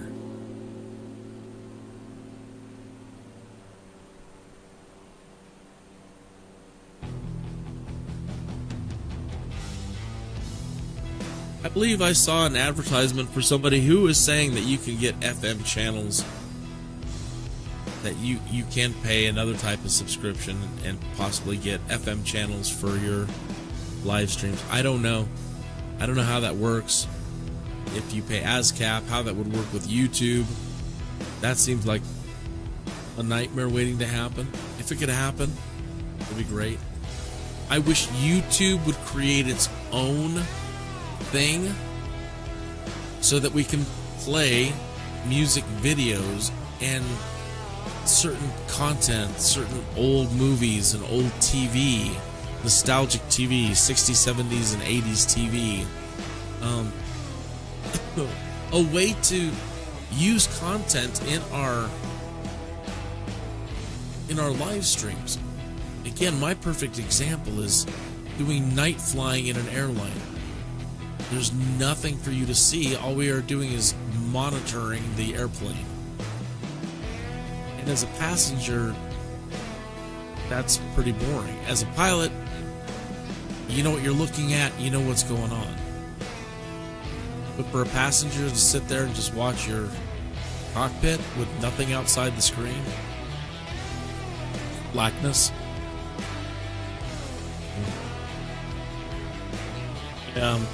I know that you can do commercial commons, but it's really hard to find. They need to make it pretty much stamped at the corner of every video, so you know just with the visual icon if the video is Creative Commons or not. You have to really go hunting and searching,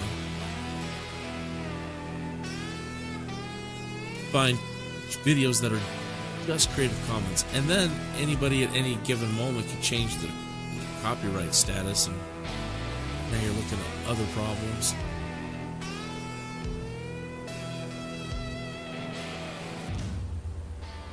But the AI is getting smart enough to be able to identify everything. Everything you're saying, every bit of content that's moving across the screen. It knows everything. And now they have this ability to share revenue between people. So something like that. So you could play as many videos as you want. But, you just put in 20 music videos and some television programming in your 4-hour live stream. And so now you're going to get 0.0000000000001 of the monetization, because it's now split between 75 people. But that's cool. You might still, putting together a cool little live stream program, you could end up getting 2 million views. And then, hey,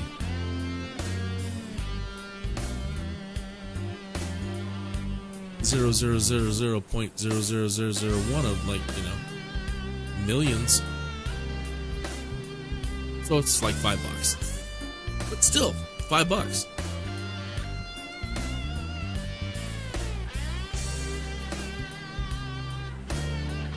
It's like Clinton said, about the wise man.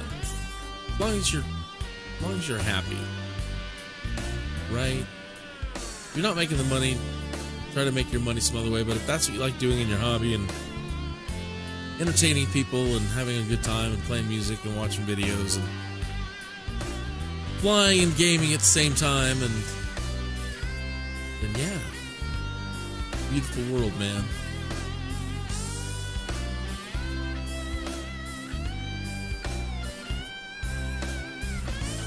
Another game I'm looking forward to, I'm thinking about biting the bullet and possibly getting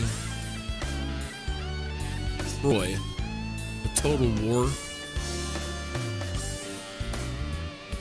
title called Troy.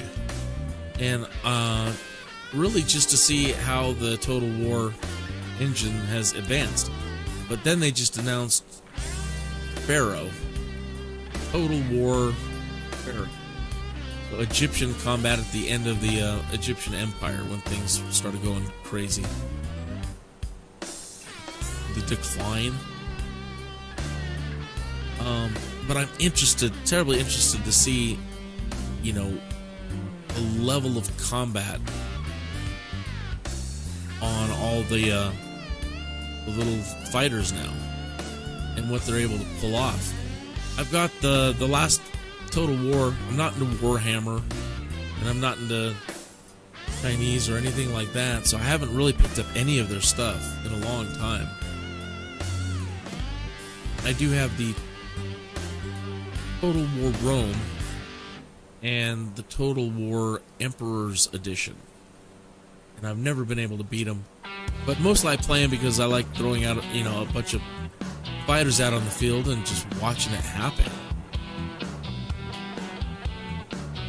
So darn amazing. I'm currently playing Bannerlord in the evening, Mount and Blade 2, Bannerlord, and the combat in that is pretty freaking amazing too. It's not as in-depth as Total War title, but pretty darn cool. And the campaign playthrough that I'm doing at the moment, I managed to do things I've never done before. I'm pretty happy with the way things are going. It normally just humiliates me and beats me down and then laughs. It's interesting. Check that out. It's just a little squiggly path.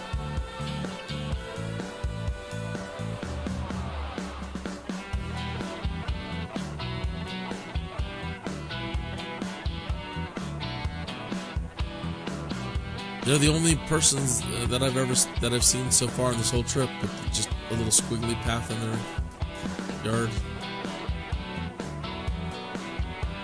Giant tadpole or something else.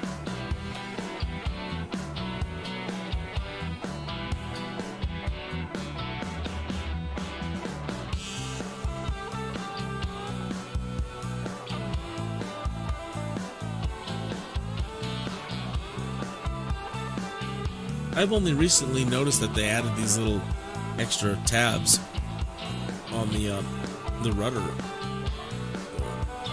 That's right. See those little tabs that they have on there now? I've really never noticed those before.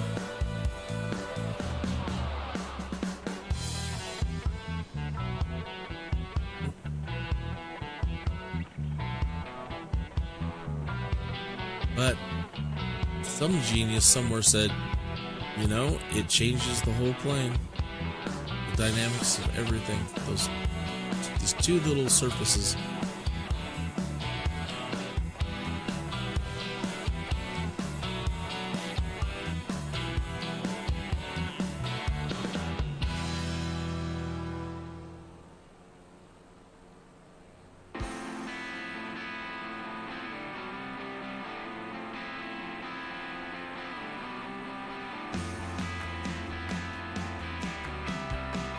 What do we got coming up?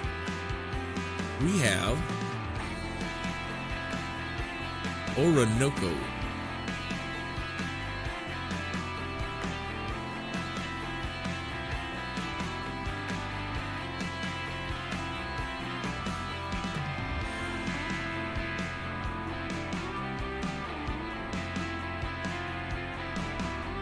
It doesn't. This is some of the terrain that doesn't look exactly the same. Some of the coloring that's going on will look as we get closer over here.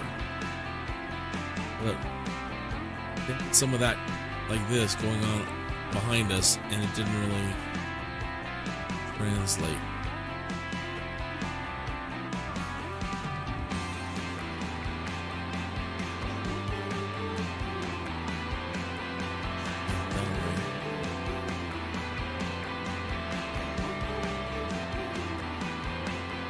Garbage until we get up close.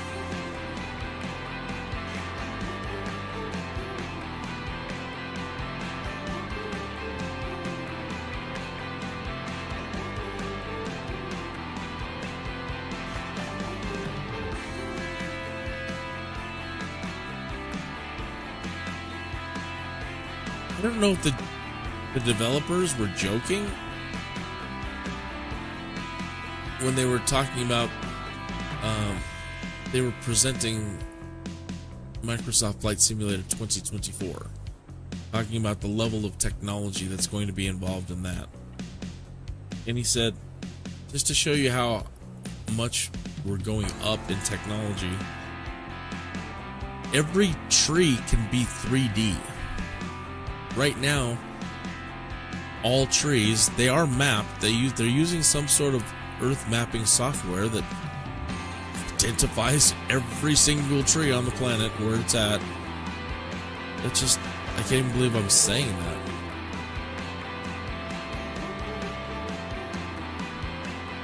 And they're gonna make every tree and object fully 3D.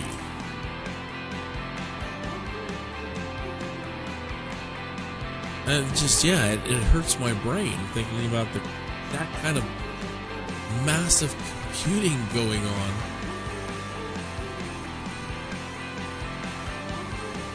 And that they think that's not going to be a problem for next gen hardware.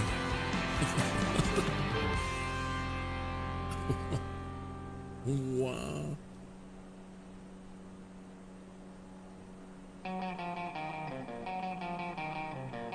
That's right, baby. That's right. They're really digging the rockabilly this afternoon.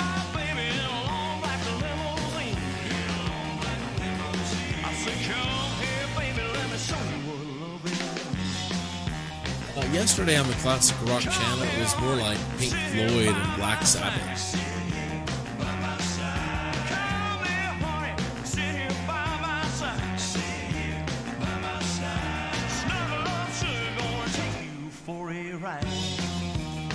Definitely taking you for a ride, baby.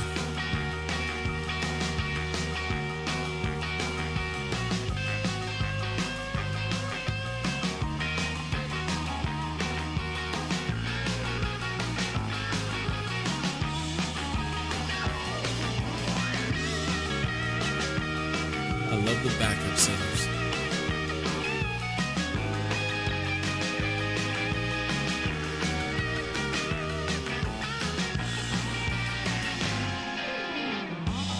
That's right, baby.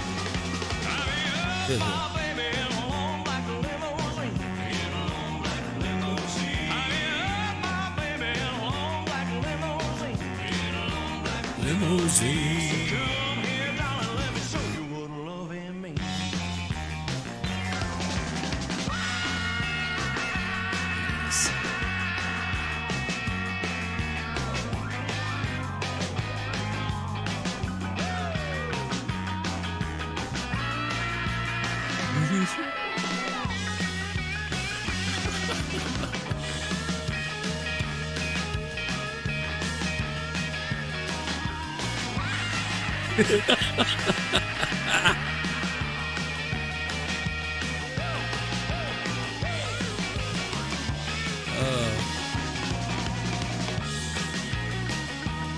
Oh, I'm tearing. Oh, scream some more, man.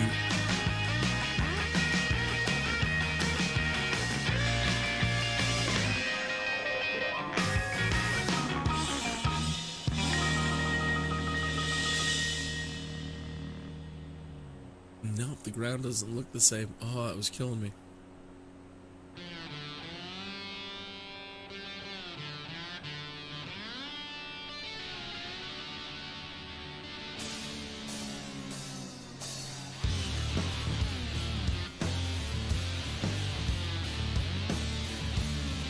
That's cool. Look at those like big barns.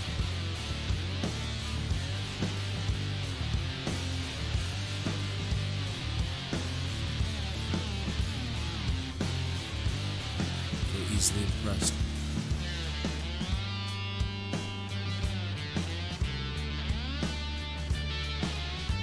Must be nice.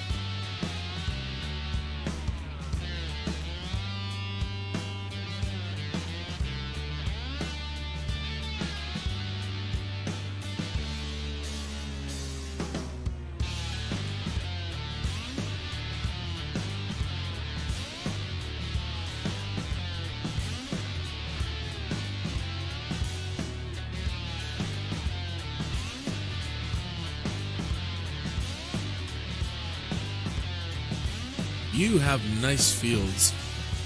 Oh. Very regimented.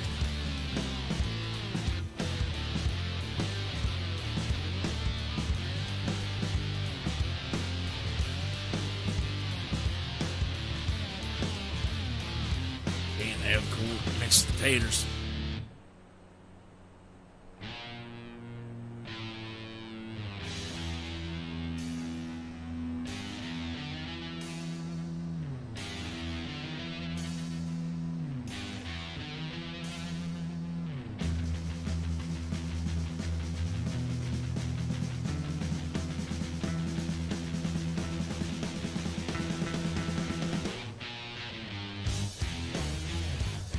like it.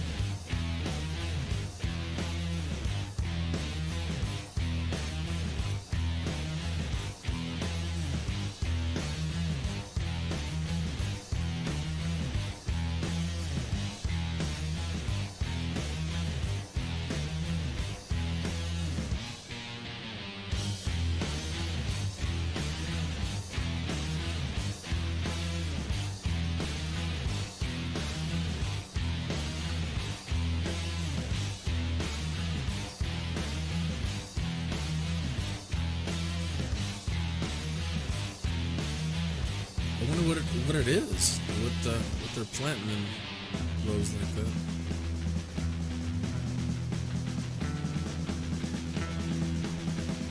We need a farmer stat.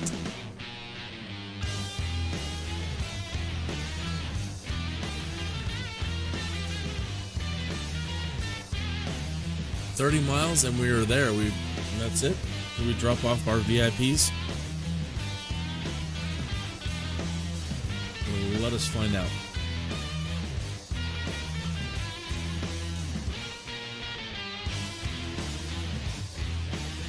No, not quite. Not at all.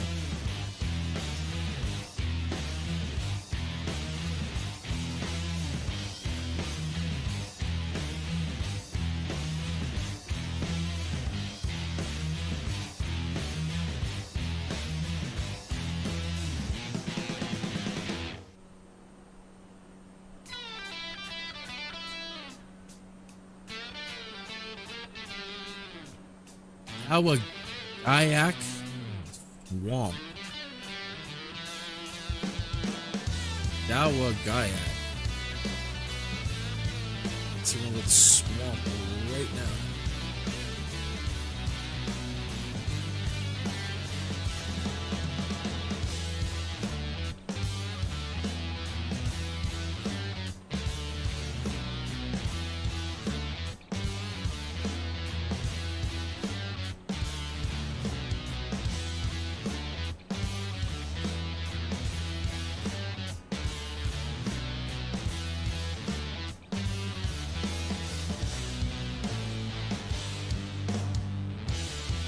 So I asked a question in the chat room up at the top.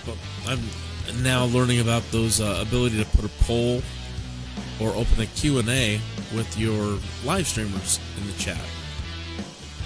So for testing purposes, I put up one.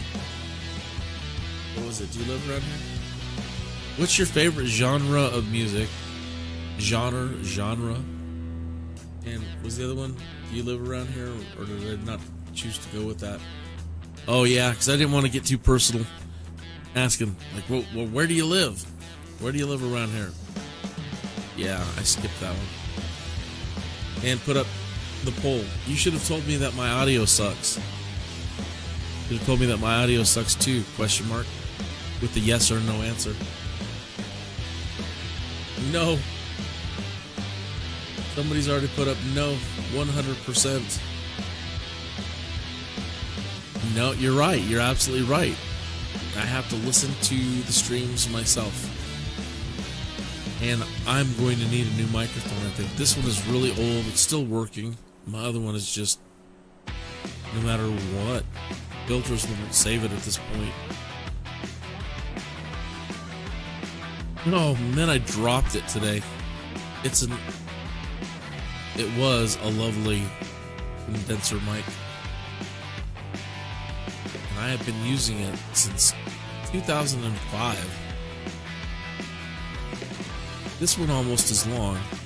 I used them both.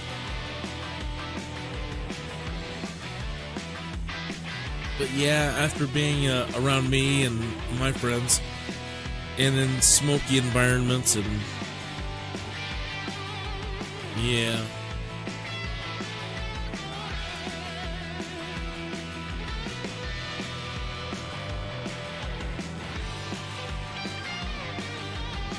But you're absolutely right.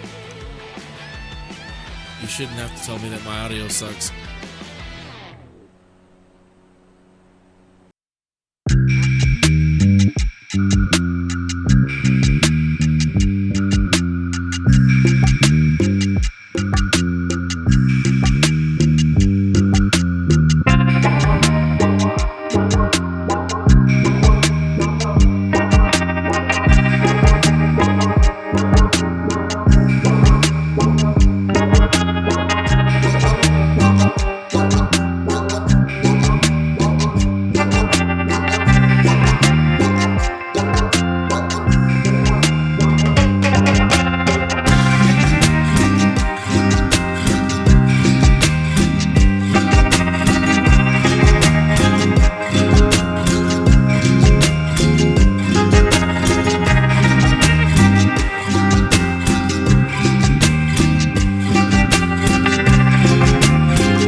see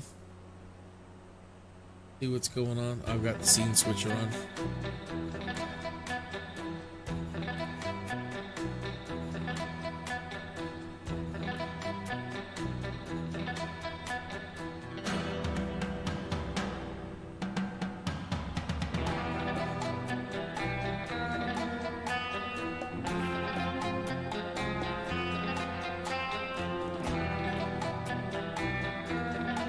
Yeah, I like it. She's like, yeah, you need to get some of that stuff, and you gotta learn how to use that, and watch your videos, and try not to be boring, and you're right, you're absolutely right. I am supposed to entertain you, and not just sit here and do this for my own personal pleasure. I have to be committed to trying to entertain you. And I've never been an entertainer. I'm doing my absolute best to try to make it entertaining. You have any other suggestions? I could make it more. I got the music now.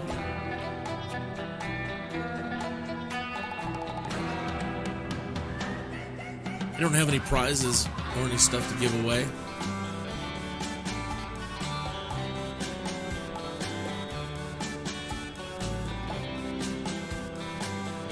Don't have a Patreon. I can do like custom artwork, and maybe make people like custom stickers or being good fans. I don't know.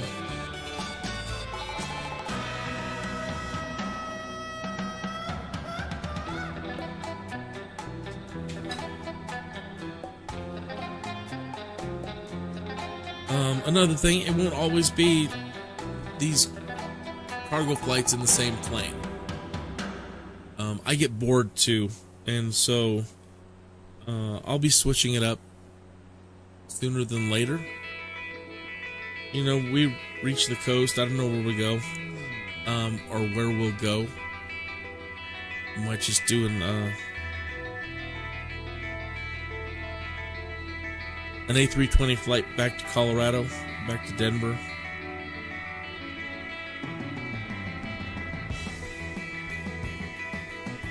The only thing I have not been able to get working right properly are the copters. I'm trying everything.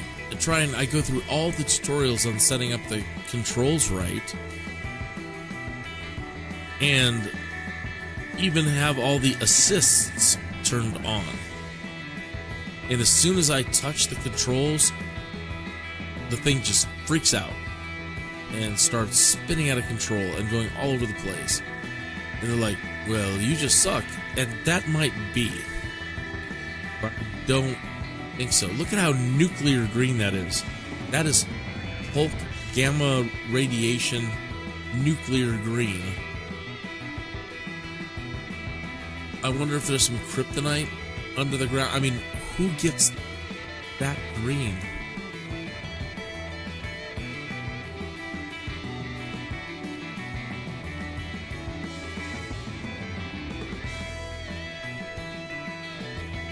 That always blows my mind when I see stuff just ultra.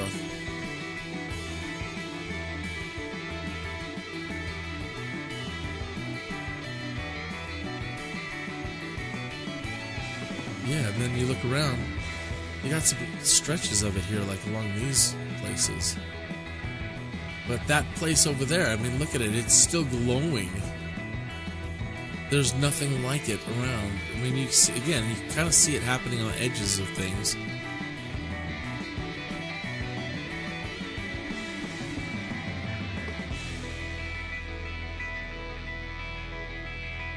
Wow, look at that. Talk about green.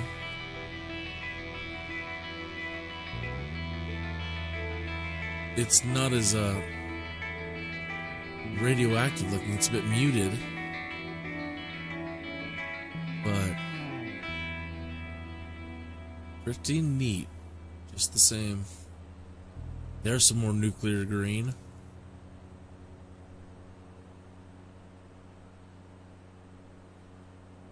See those from space.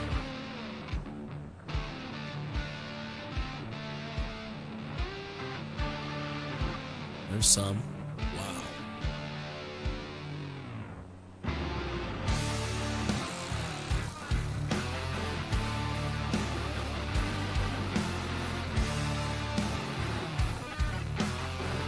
That almost looks like a perfect circle.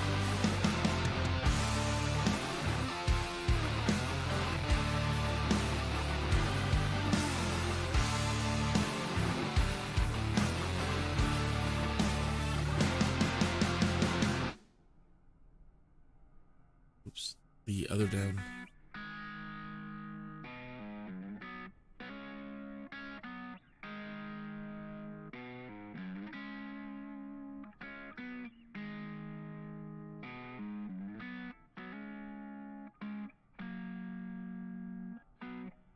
All right, I want to find out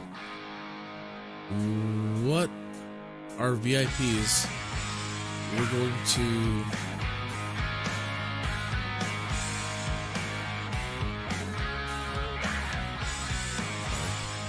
still have a ways to go. But our people, our VIPs on this flight want to go to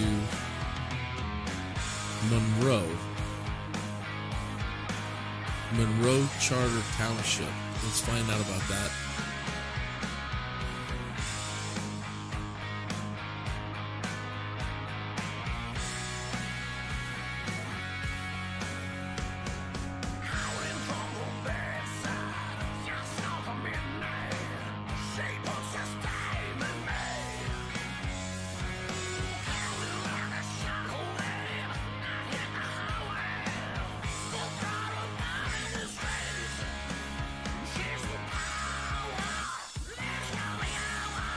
Trying to sound like AC/DC. It's very neat.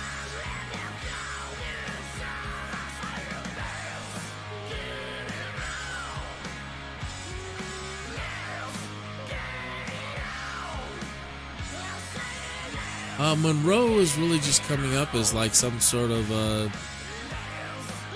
neighborhood. It's really directing me to Frenchtown Charter Township. Frenchtown Charter Township is a charter township within Monroe County in the United States of state of Michigan. The population was 20,428 at the 2010 census. The township is bordered on the south by the city of Monroe, Sterling State Park, and the Enrico Fermi Nuclear Generating Station.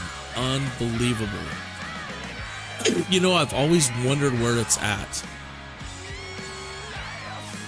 We're going to be landing near the Fermi Nuclear Station.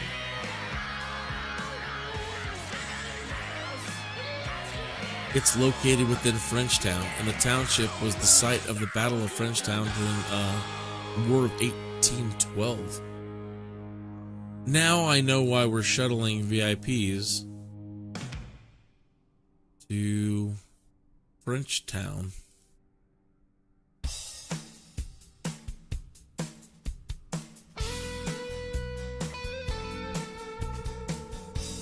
Where in the world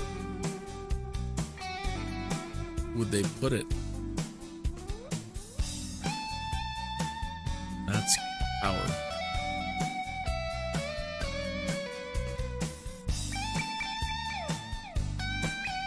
I think it's underground. I don't know how far. I can look it up.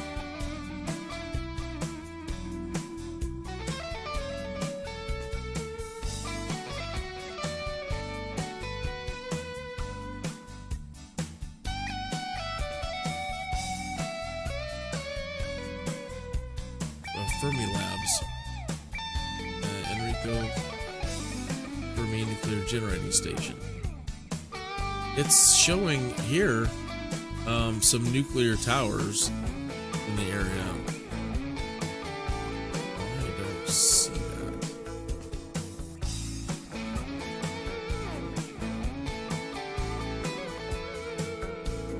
Maybe those are the two towers right there. They are. This is it. The Fermi Nuclear Generating Station. But this may not be Fermi Labs. See if that's different.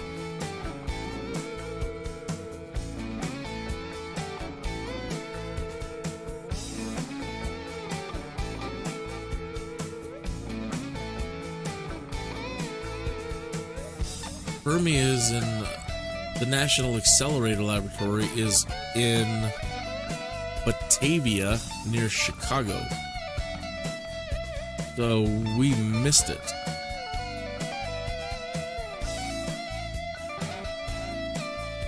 Batavia, Illinois near Chicago. Alright, so yeah, so this is not Fermi Labs, it's just the generating.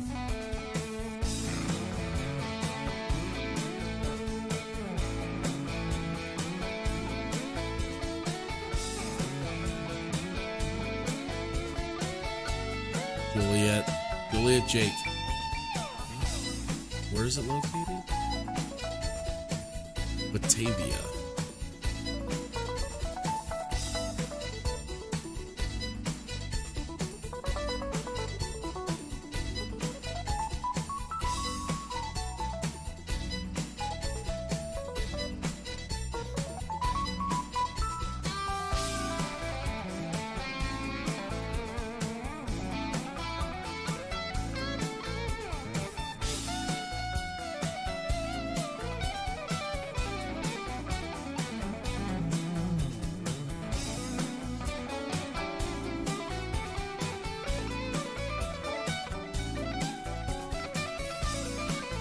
Yeah, there's no search in this thing.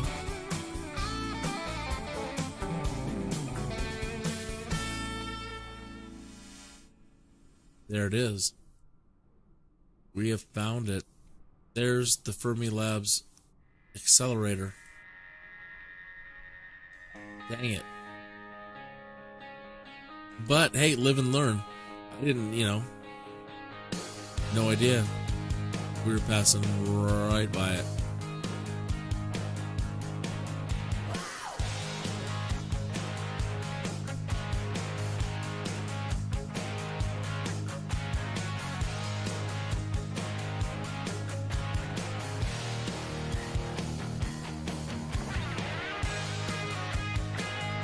Booster Ring Road.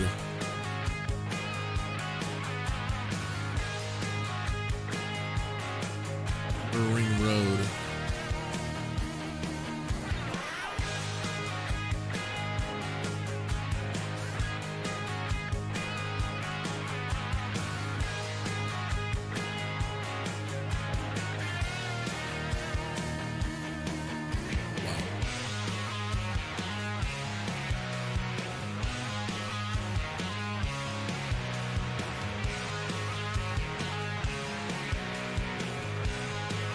Oh, and then it goes, whoop.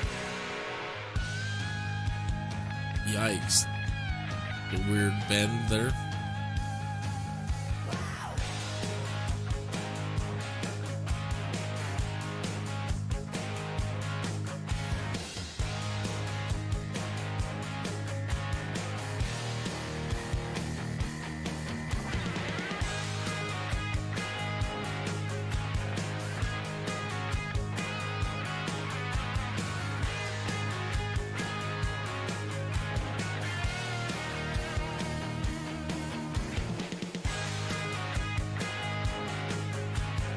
Very nice.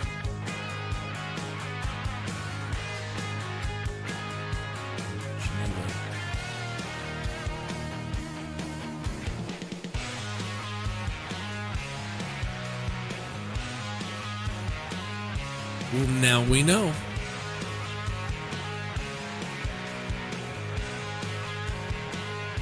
We've all heard of Battle Creek, right? For the cereals?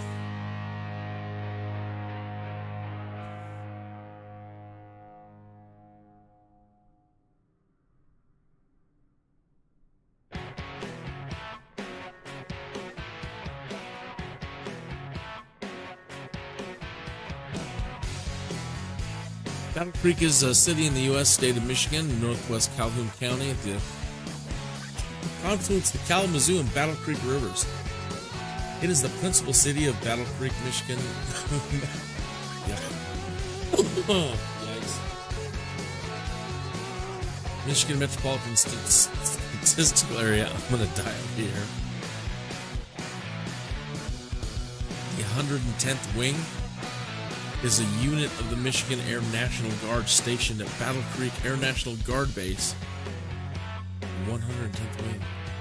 W.K. Kellogg Airport. The Battle Creek Field of Flight Air Show and Balloon Festival is also held annually at Kellogg Airport. Fort Custer Training Center, United States Navy Reserve's Navy Operational Support Center. Battle Creek is located in the northeast portion of the facility. Historic Bridge Park in Calhoun.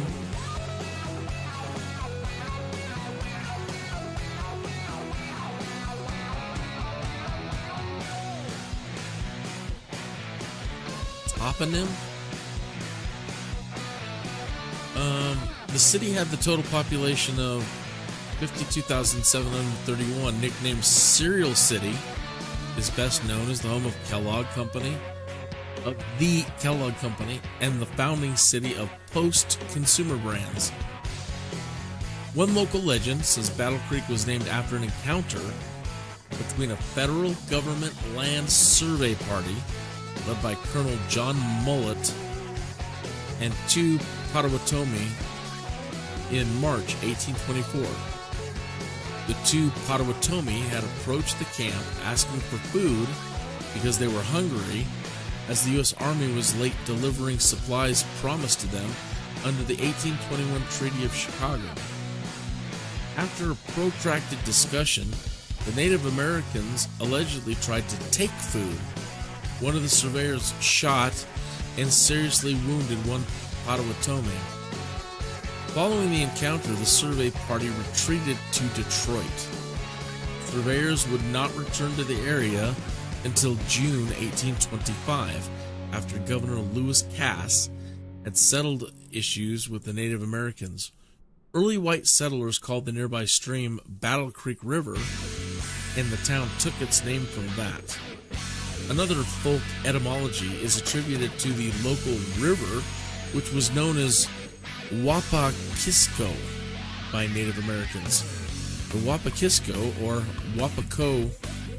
Wapokisco, was supposedly a reference to a battle or fight fought between indigenous tribes before the arrival of Europeans. However, Virgil J. Vogel, Professor Emeritus of History and Social Science at Harry S. Truman College in Chicago, believes the native name has nothing to do with blood or battle. In about 1774, the Potawatomi and the Ottawa Native American tribes formed a joint village near the future Battle Creek, Michigan. The first permanent European settlement in Battle Creek Township after the removal of the Potawatomi to a reservation began about 1831. Westward migration from New York to New England had increased to Michigan following the completion of the Erie Canal in New York in 1824. Most settlers chose to locate on the Gugak Prairie, which was fertile and easily cultivated. The post office was opened in Battle Creek in 1832 under Postmaster Polydor Hudson. The first school was taught in a small log house about 1833 or 1834. Asa Langley built the first sawmill. Asa Langley built the first sawmill in 1837. A brick manufacturing plant, called the oldest enterprise in the township, was established in 1840 by Simon Carr and operated until 1903. The township was established by act of the legislature in 1834. No, I'm sorry, 1840.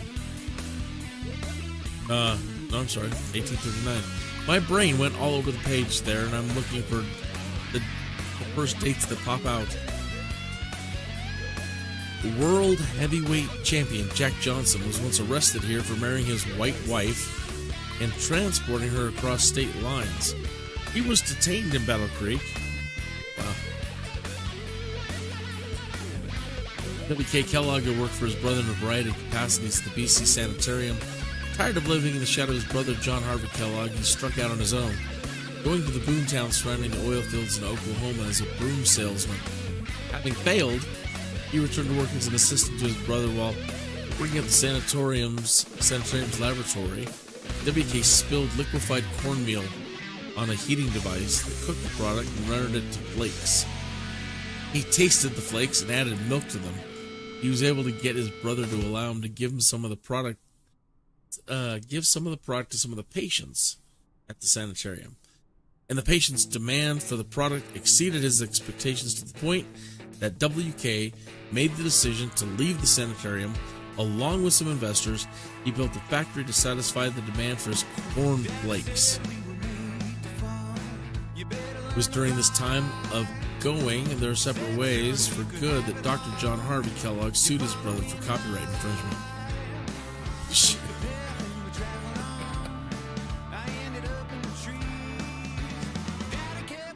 Oh my. So, Battle Creek is going to be just off to our port side, captains. Let's find out where we're at. Run.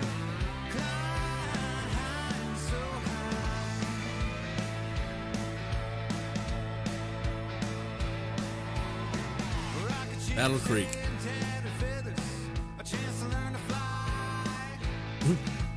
Fast Lake.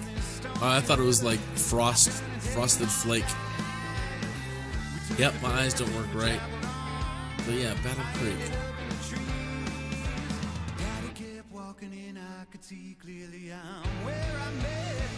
I like cornflakes.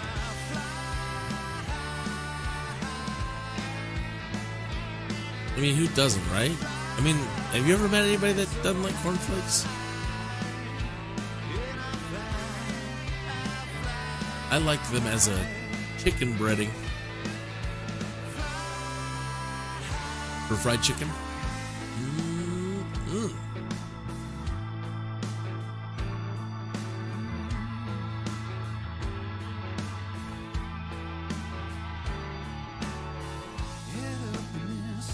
Dude, his brother.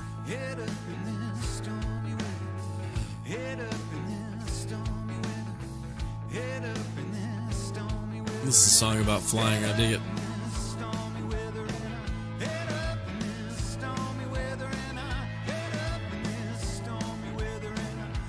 You'd think that they'd have like 100-foot cornflake somewhere that you could identify from the air.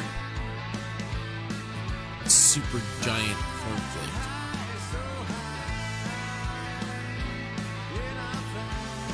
Big bowl of cereal.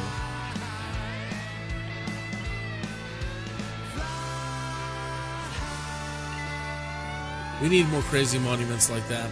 You know how on a map, when they show a location and they put something really enlarged to signify what's there, like a monument or whatever, but they'll make it humongous. It's not to scale by any means. Yeah, we need more stuff like that dotting the landscape. Just a giant bowl of cereal, giant hunk of cheese somewhere out in the middle of nowhere.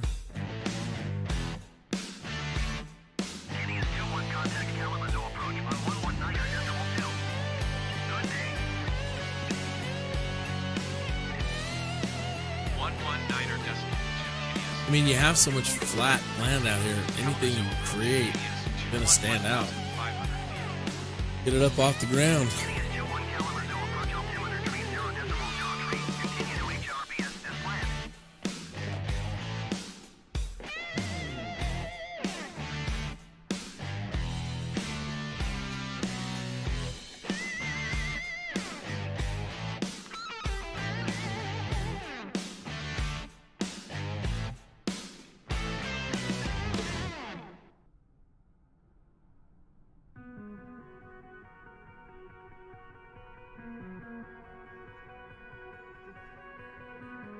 This has been a long flight today. I thought we'd make better time. I thought it was only going to be like 2.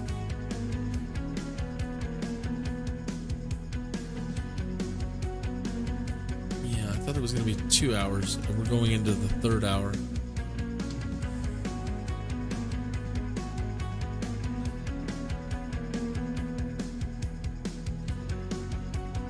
But we traveled there. We didn't follow the straight line. We came straight down, and we followed Lake Michigan all the way down, and all the way, we kind of went around Chicago this way, and then came back in, and then cut that corner, and then came up this way, and now we're making a turn to Wrenchtown, Monroe. I've always heard about this place too, Ann Arbor. So that's another reason why the VIPs are being sent over here. Hey, Clinton, look. Clinton. Raisin.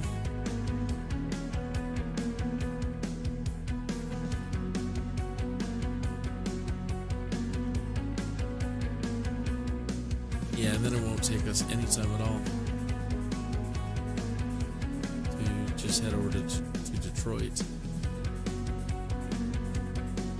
We'll just travel right along here.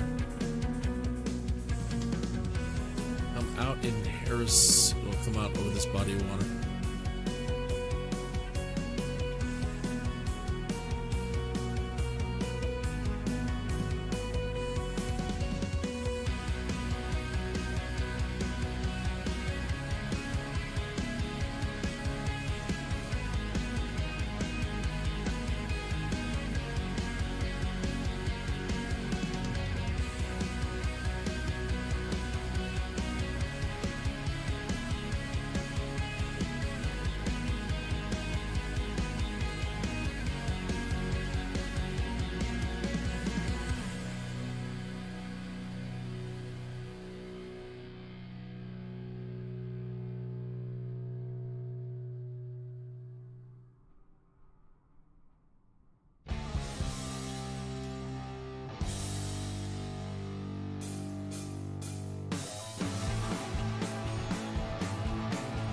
Well, that is awful windy down there.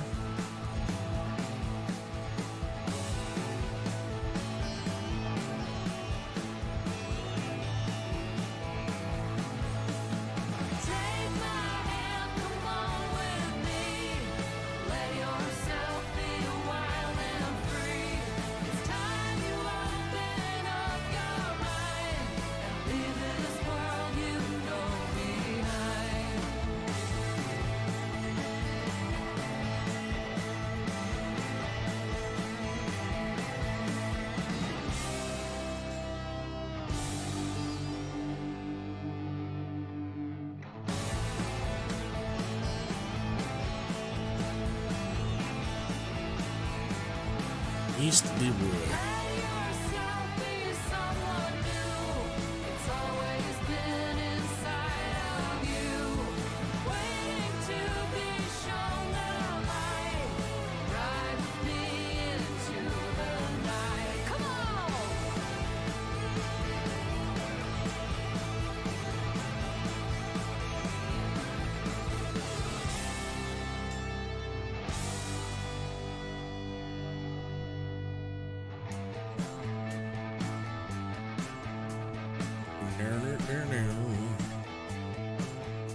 This definitely sounds old 70s.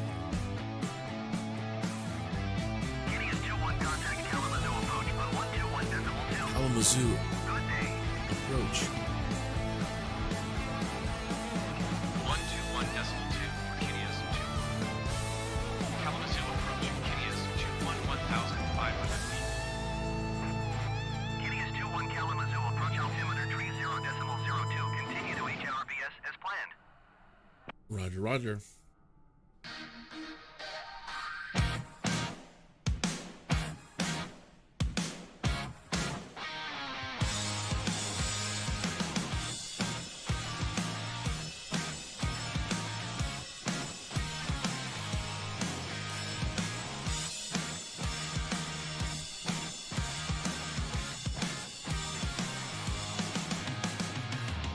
Take the rocket ride tonight and we'll just fly away. I'm trying to think, let's see, who's famous musicians from Detroit?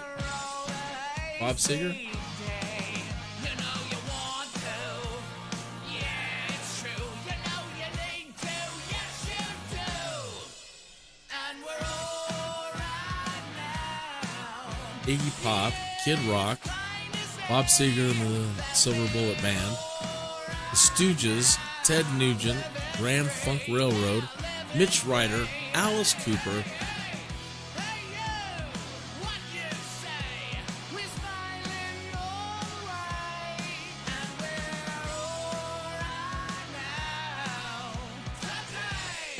"15 celebrities from Detroit: Lily Tomlin, Ellen Burstyn, Francis Ford Coppola, Sam Raimi, Robert Wagner, Kristen Bell, Jeff Daniels, Susie Quattro, Sherilyn Fenn, Thelma Blair, Gary Bruckheimer, Ida Von Teese,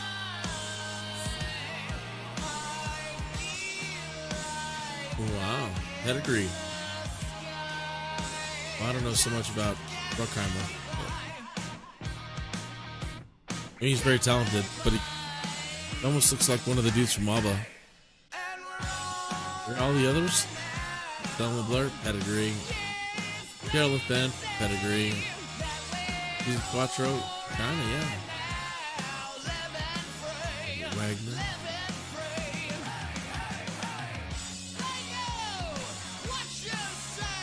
Pretty impressive folks came from Detroit.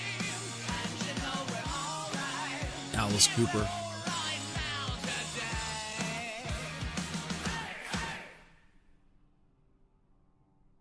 "23 of the greatest and most famous musicians from Michigan, you should know."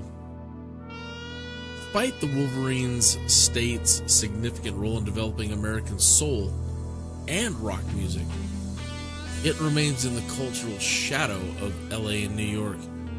Michigan boasts 10 members in the Rock and Roll Hall of Fame, entitling it to a place at the table when discussing modern music. We've compiled a list of the greatest and most famous musicians from Michigan to shine some light on the state's outsized musical influence. Stevie Wonder. Motown legend Stevie Wonder. Motown legend Stevie Wonder was born 6 weeks premature in Saginaw, Michigan. Despite being blind from birth, Wonder was a preternatural music talent, honing his skills in the Detroit area Whitestone Baptist Church. Motown Records took an interest in Stevie Wonder and signed the singer at age 11. After modest success through the 60s, Wonder would go on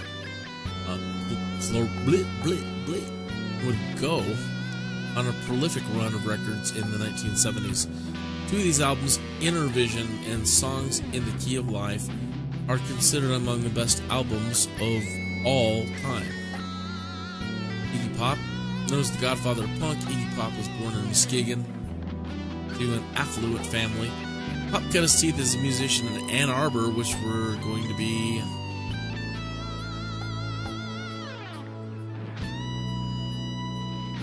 there's Ann Arbor right there.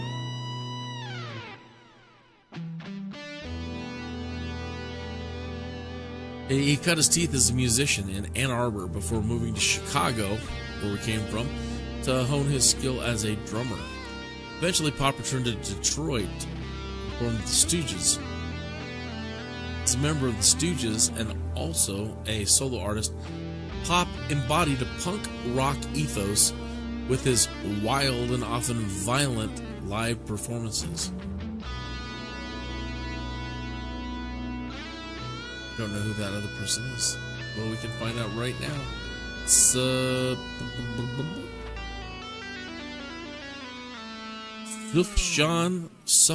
Stevens. Detroit-born indie artist Sufjan Stevens didn't start out playing guitar until he joined several folk-influenced bands while attending Hope College in Michigan, Michigan's Lower Peninsula. Before leaving Hope College for New York, Stevens would record his first solo record, A Sun Came. Stevens would study literature in New York and work in children's literature until he recorded Seven Swans. Sorry, I can't read today. Until his record, Seven Swans, increased his profile. On the heels of Seven Swan's success, Stevens would record the concept album Michigan, an ode to his home state. I've never heard of it until now. Bob Seger. As a teenager from Ann Arbor High School, Bob Seger became a mainstay in the Detroit music scene and regionally successful garage rock bands. As buzz began surrounding the young musician, Seger turned down an offer from Detroit's legendary Motown Records and signed to the Capitol Records. After a year of relatively little success, Seger would finally hit it big after releasing a live album with his backing band, the Silver Bullet Band. Jack and Meg White, the White Stripes, Susie Quattro, Smokey Robinson. Smokey Robinson began performing with the doo-wop group The Five Chimes while attending Detroit area Northern High School. During this time, Robinson wrote over 100 songs. These songs and an addition by the band convinced Berry Gordy to sign the group. Renamed The Miracles, Robinson would sing lead on a string of hit singles. He would also write some of the most iconic songs of the Motown era, including The Way You Do the Things You Do, My Girl, and My Guy. Glenn Frey.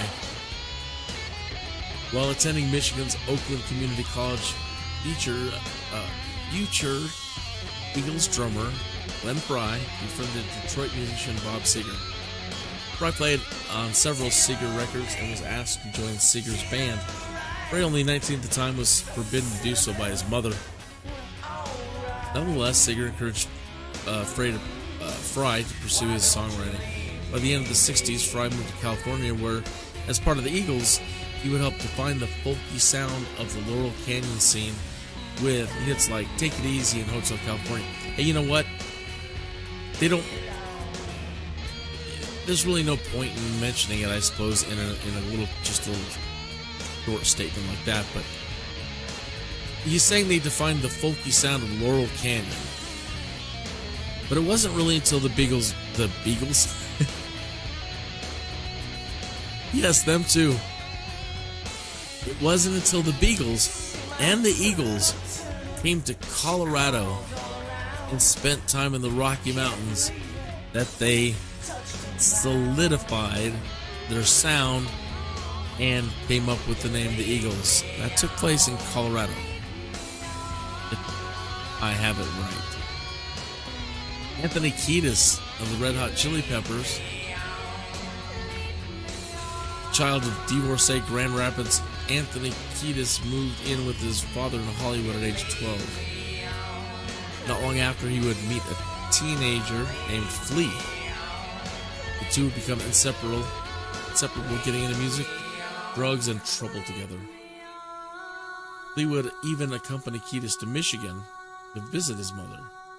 Madonna started her life taking piano and ballet lessons in the Detroit suburb of Pontiac.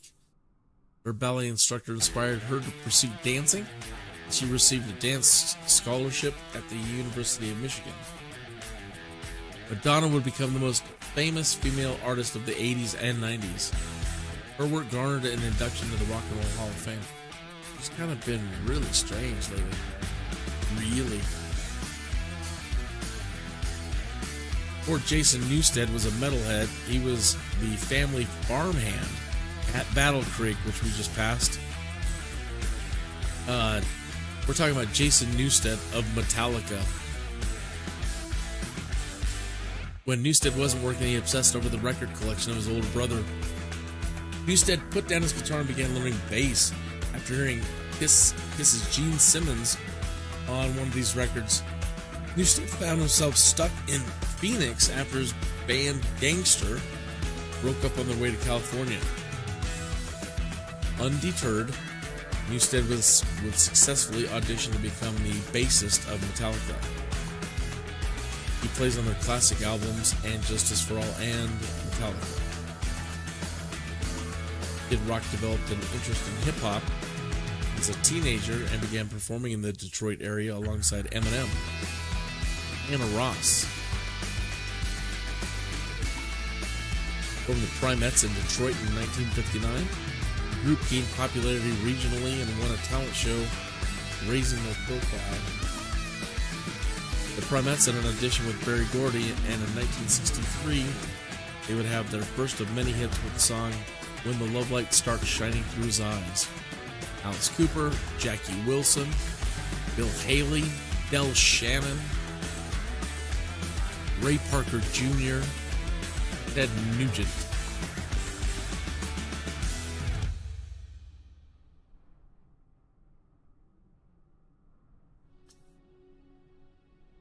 Darcy Retzky, Smashing Pumpkins.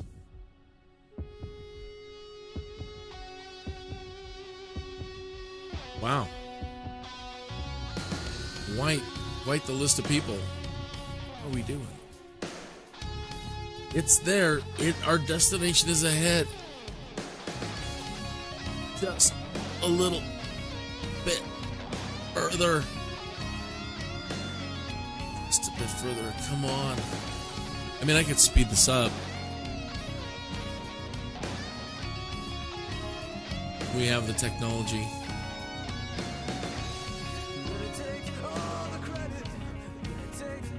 First things first, I need to reset our view. Didn't know where the arm flame was at. There's all kinds of things you can do. I've never set up the slew buttons, but that allows you to move your plane just all over the place. Another thing that you can do is you can set up toggle keys. You get here to do this. We're going to go into warp, Chewie. Right, you got the hyperspace coordinates ready? Hold on. Not like dust and crops, boy.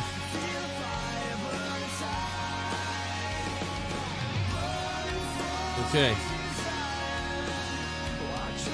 hope that ground isn't coming up on us. We're awfully low. Ooh. Should probably do this higher, but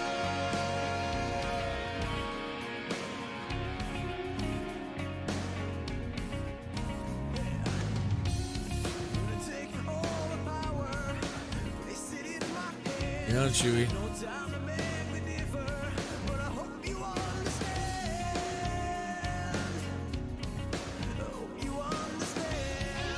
Hopefully she'll hold together.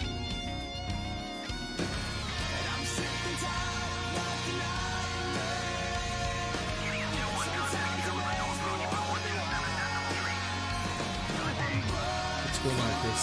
127 decimal train for Kinneas to Toledo approach Kinneas 211,500.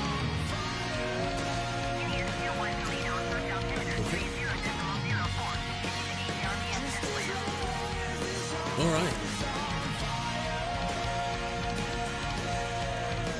Warp Factor 9, Captain.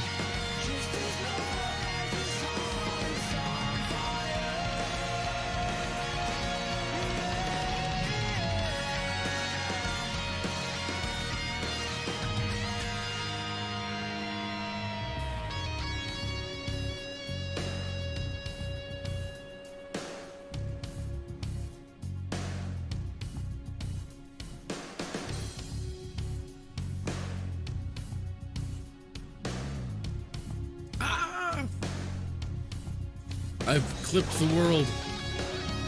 Am I broken? I don't think I can get my view back. Oh no. Better slow this down. Toledo approach Kinneas. Oh shoot. Access the caravan 6 miles south of Kilo Alpha Delta Ooh, 1,000 feet. we went plaid. West flight following. Kinneas 21 Toledo approach. Squawk 156 Street. Squawk 156 train Kinneas 21. Kinneas 21 radar contact 5 miles north of 28 Oscar Hotel 1,500 feet. Altimeter 30.02. Roger, Kinneas 21. Kinneas 21 contact Toledo approach on 126.1. Good day. 126.1 for Kinneas 21. Toledo approach Kinneas 1,600 feet. Hey, it's where they make the TVs and other appliances. Sylvania.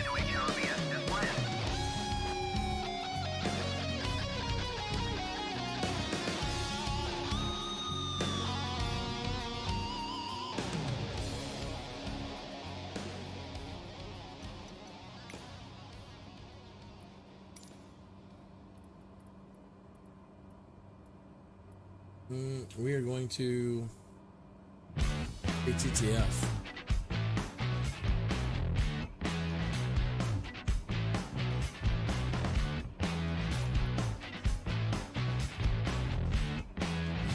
Where is it?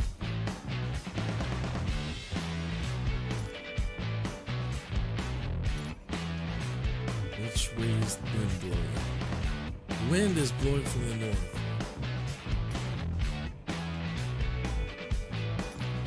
Kilo Tango Tango Foxtrot traffic Kinneas 2119er miles southwest 1,500 feet inbound to land runway 21.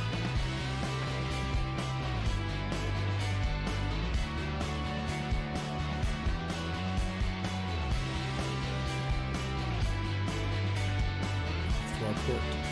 And we're making it just before the weather really kind of turns.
So excellent. We got here right as things starting to turn a little dark, making things much harder to see.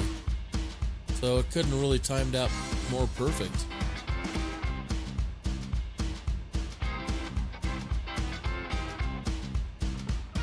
Thank Lord, another beautiful day of flying.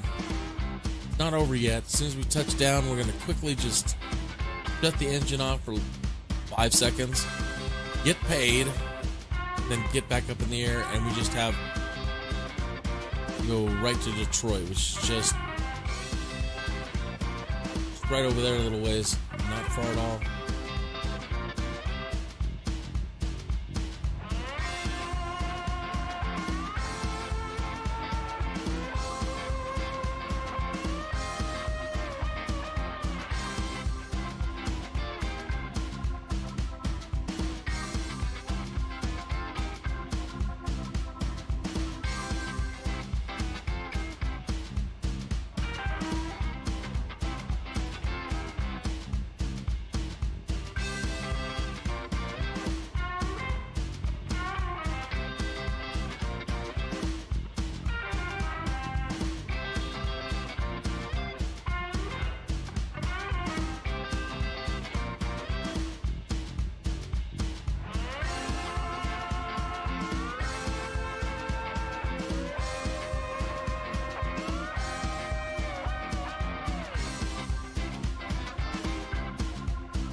Alright, get our flaps fluid and let the bird fall.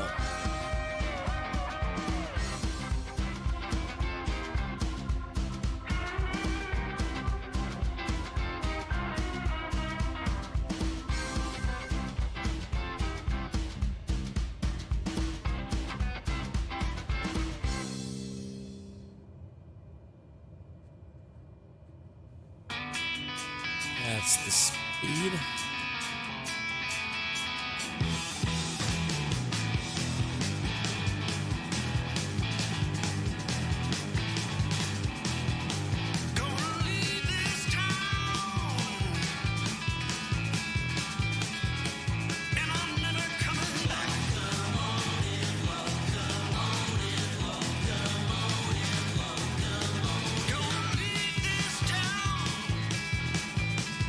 Got the right happy lights. We're in the glide slope.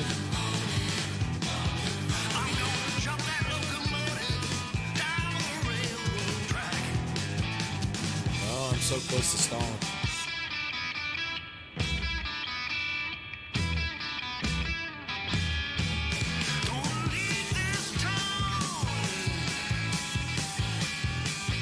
Transported from dispatch. Nice landing. Go to the parking and put your parking brake on. I'll be in touch. All right. Like I said, Contact ground all we for your need to parking do. assignment, then shut down your engine.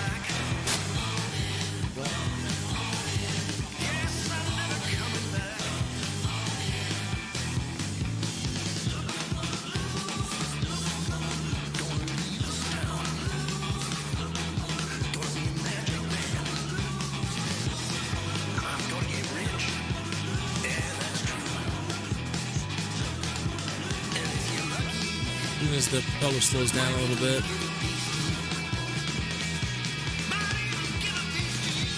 it should register and you get paid. Transporter. Disembarkation in progress. Stand by. All right, we're dropping off our VIPs. Hey, thanks for flying. You guys were a hoot. I really appreciate you.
For both of us. Can't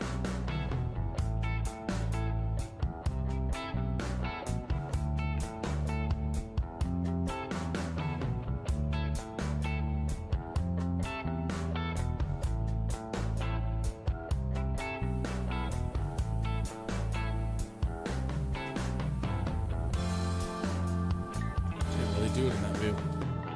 There's too much control without autopilot.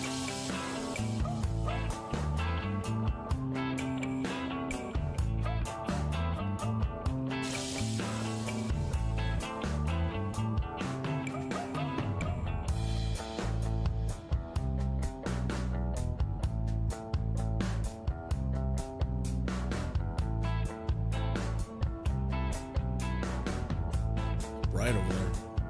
Hard to see.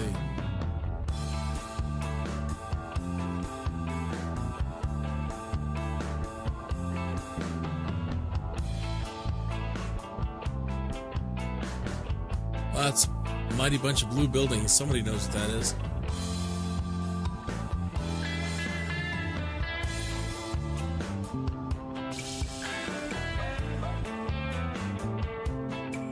Look at these rail yards.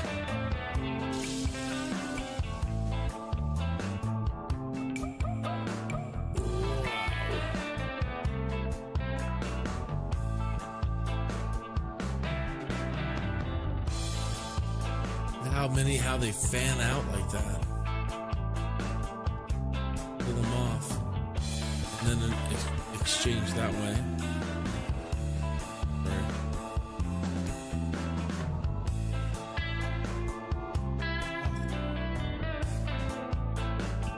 Or as I can zoom.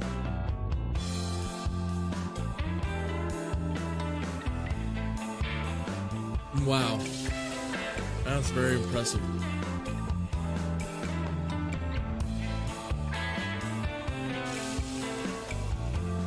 That's some rail yard.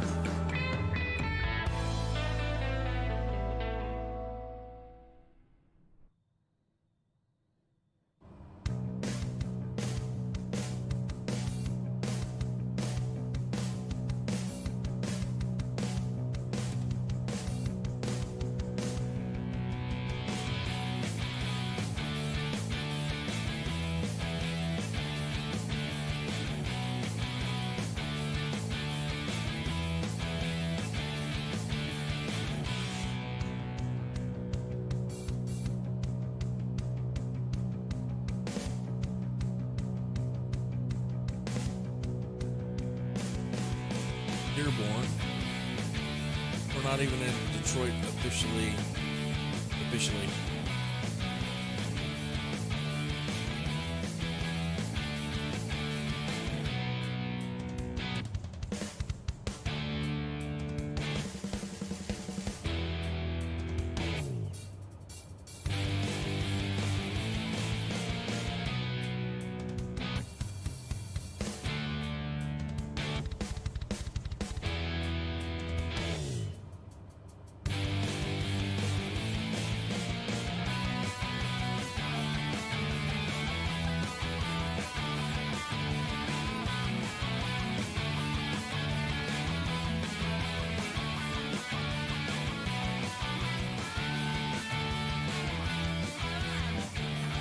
Melvindale. There's Dearborn just off to our port there.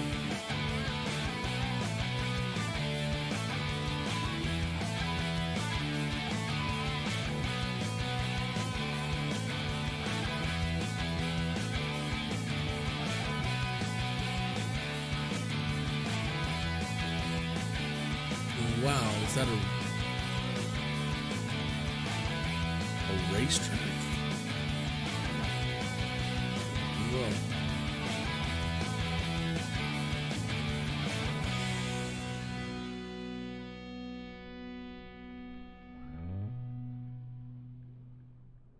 Yeah, what is that? Like Daytona 500 or something? Yeah, that. What is that?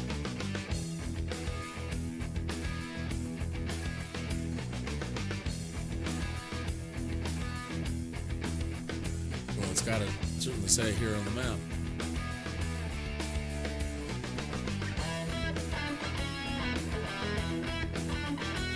Henry Ford.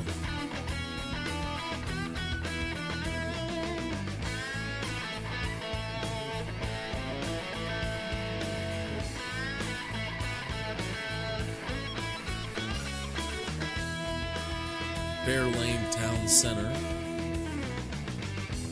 Zug Island. Detroit River.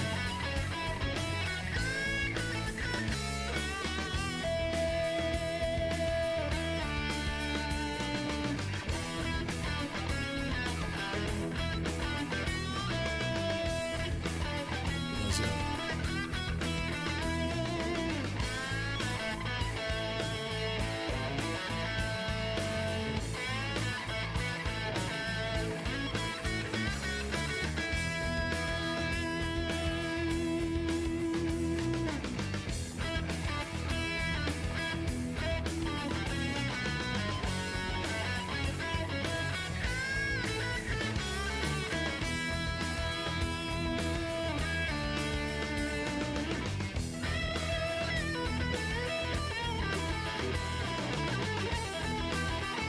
Nope, not quite.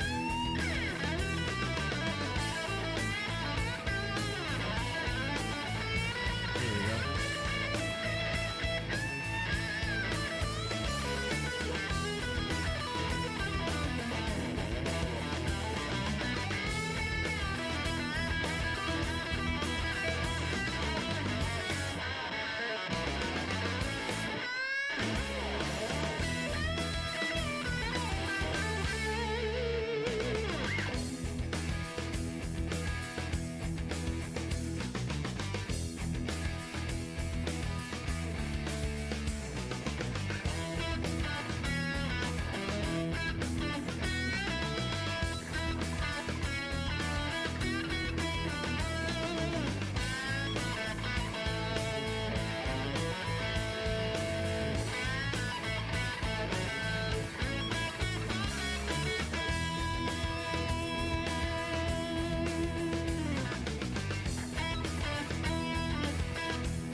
That was a groovy tune.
Chevrolet.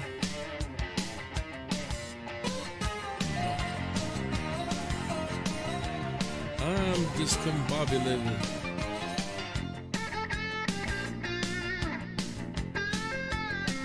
Yeah, Chevrolet.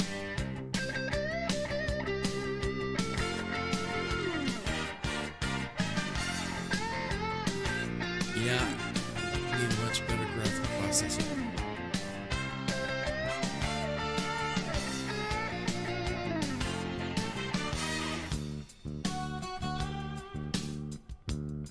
All right, I'll take care of the landing after this. Not sure where I want to land yet, but mission accomplished, folks. We did our job, we got paid, and we zipped over here, and we got to see Detroit. Thank you for spending any of your day today, this weekend, checking this out. Please like and subscribe. I'd love to change the names at the bottom of the screen there. I'd love to see your name there.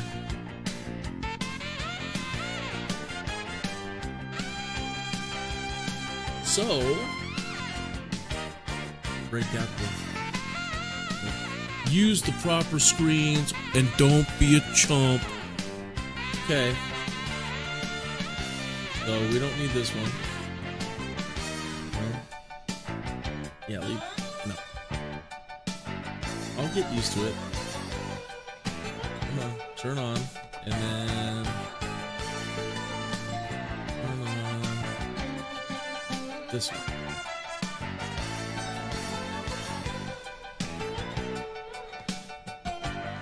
There we go. See? Not that much of a chump. So thank you. I had a blast today. Today was a good day. Hopefully this microphone is a little bit more pleasing. I still desperately need a new one. But it's what I have on hand. And hopefully she doesn't sound too bad. So I will see you if things aren't too busy. Hopefully, I'd like to consistently try to be on at 10 a.m. when I'm not working, and 10 or 11 a.m. Right? They're like, it's all about consistency. Stop being a chump. Be consistent. It's hard being consistent. Some people. Well, are you going to be a live streamer or you're not? Okay, I get it. I understand. I will try to be consistent. We'll try. I'm trying.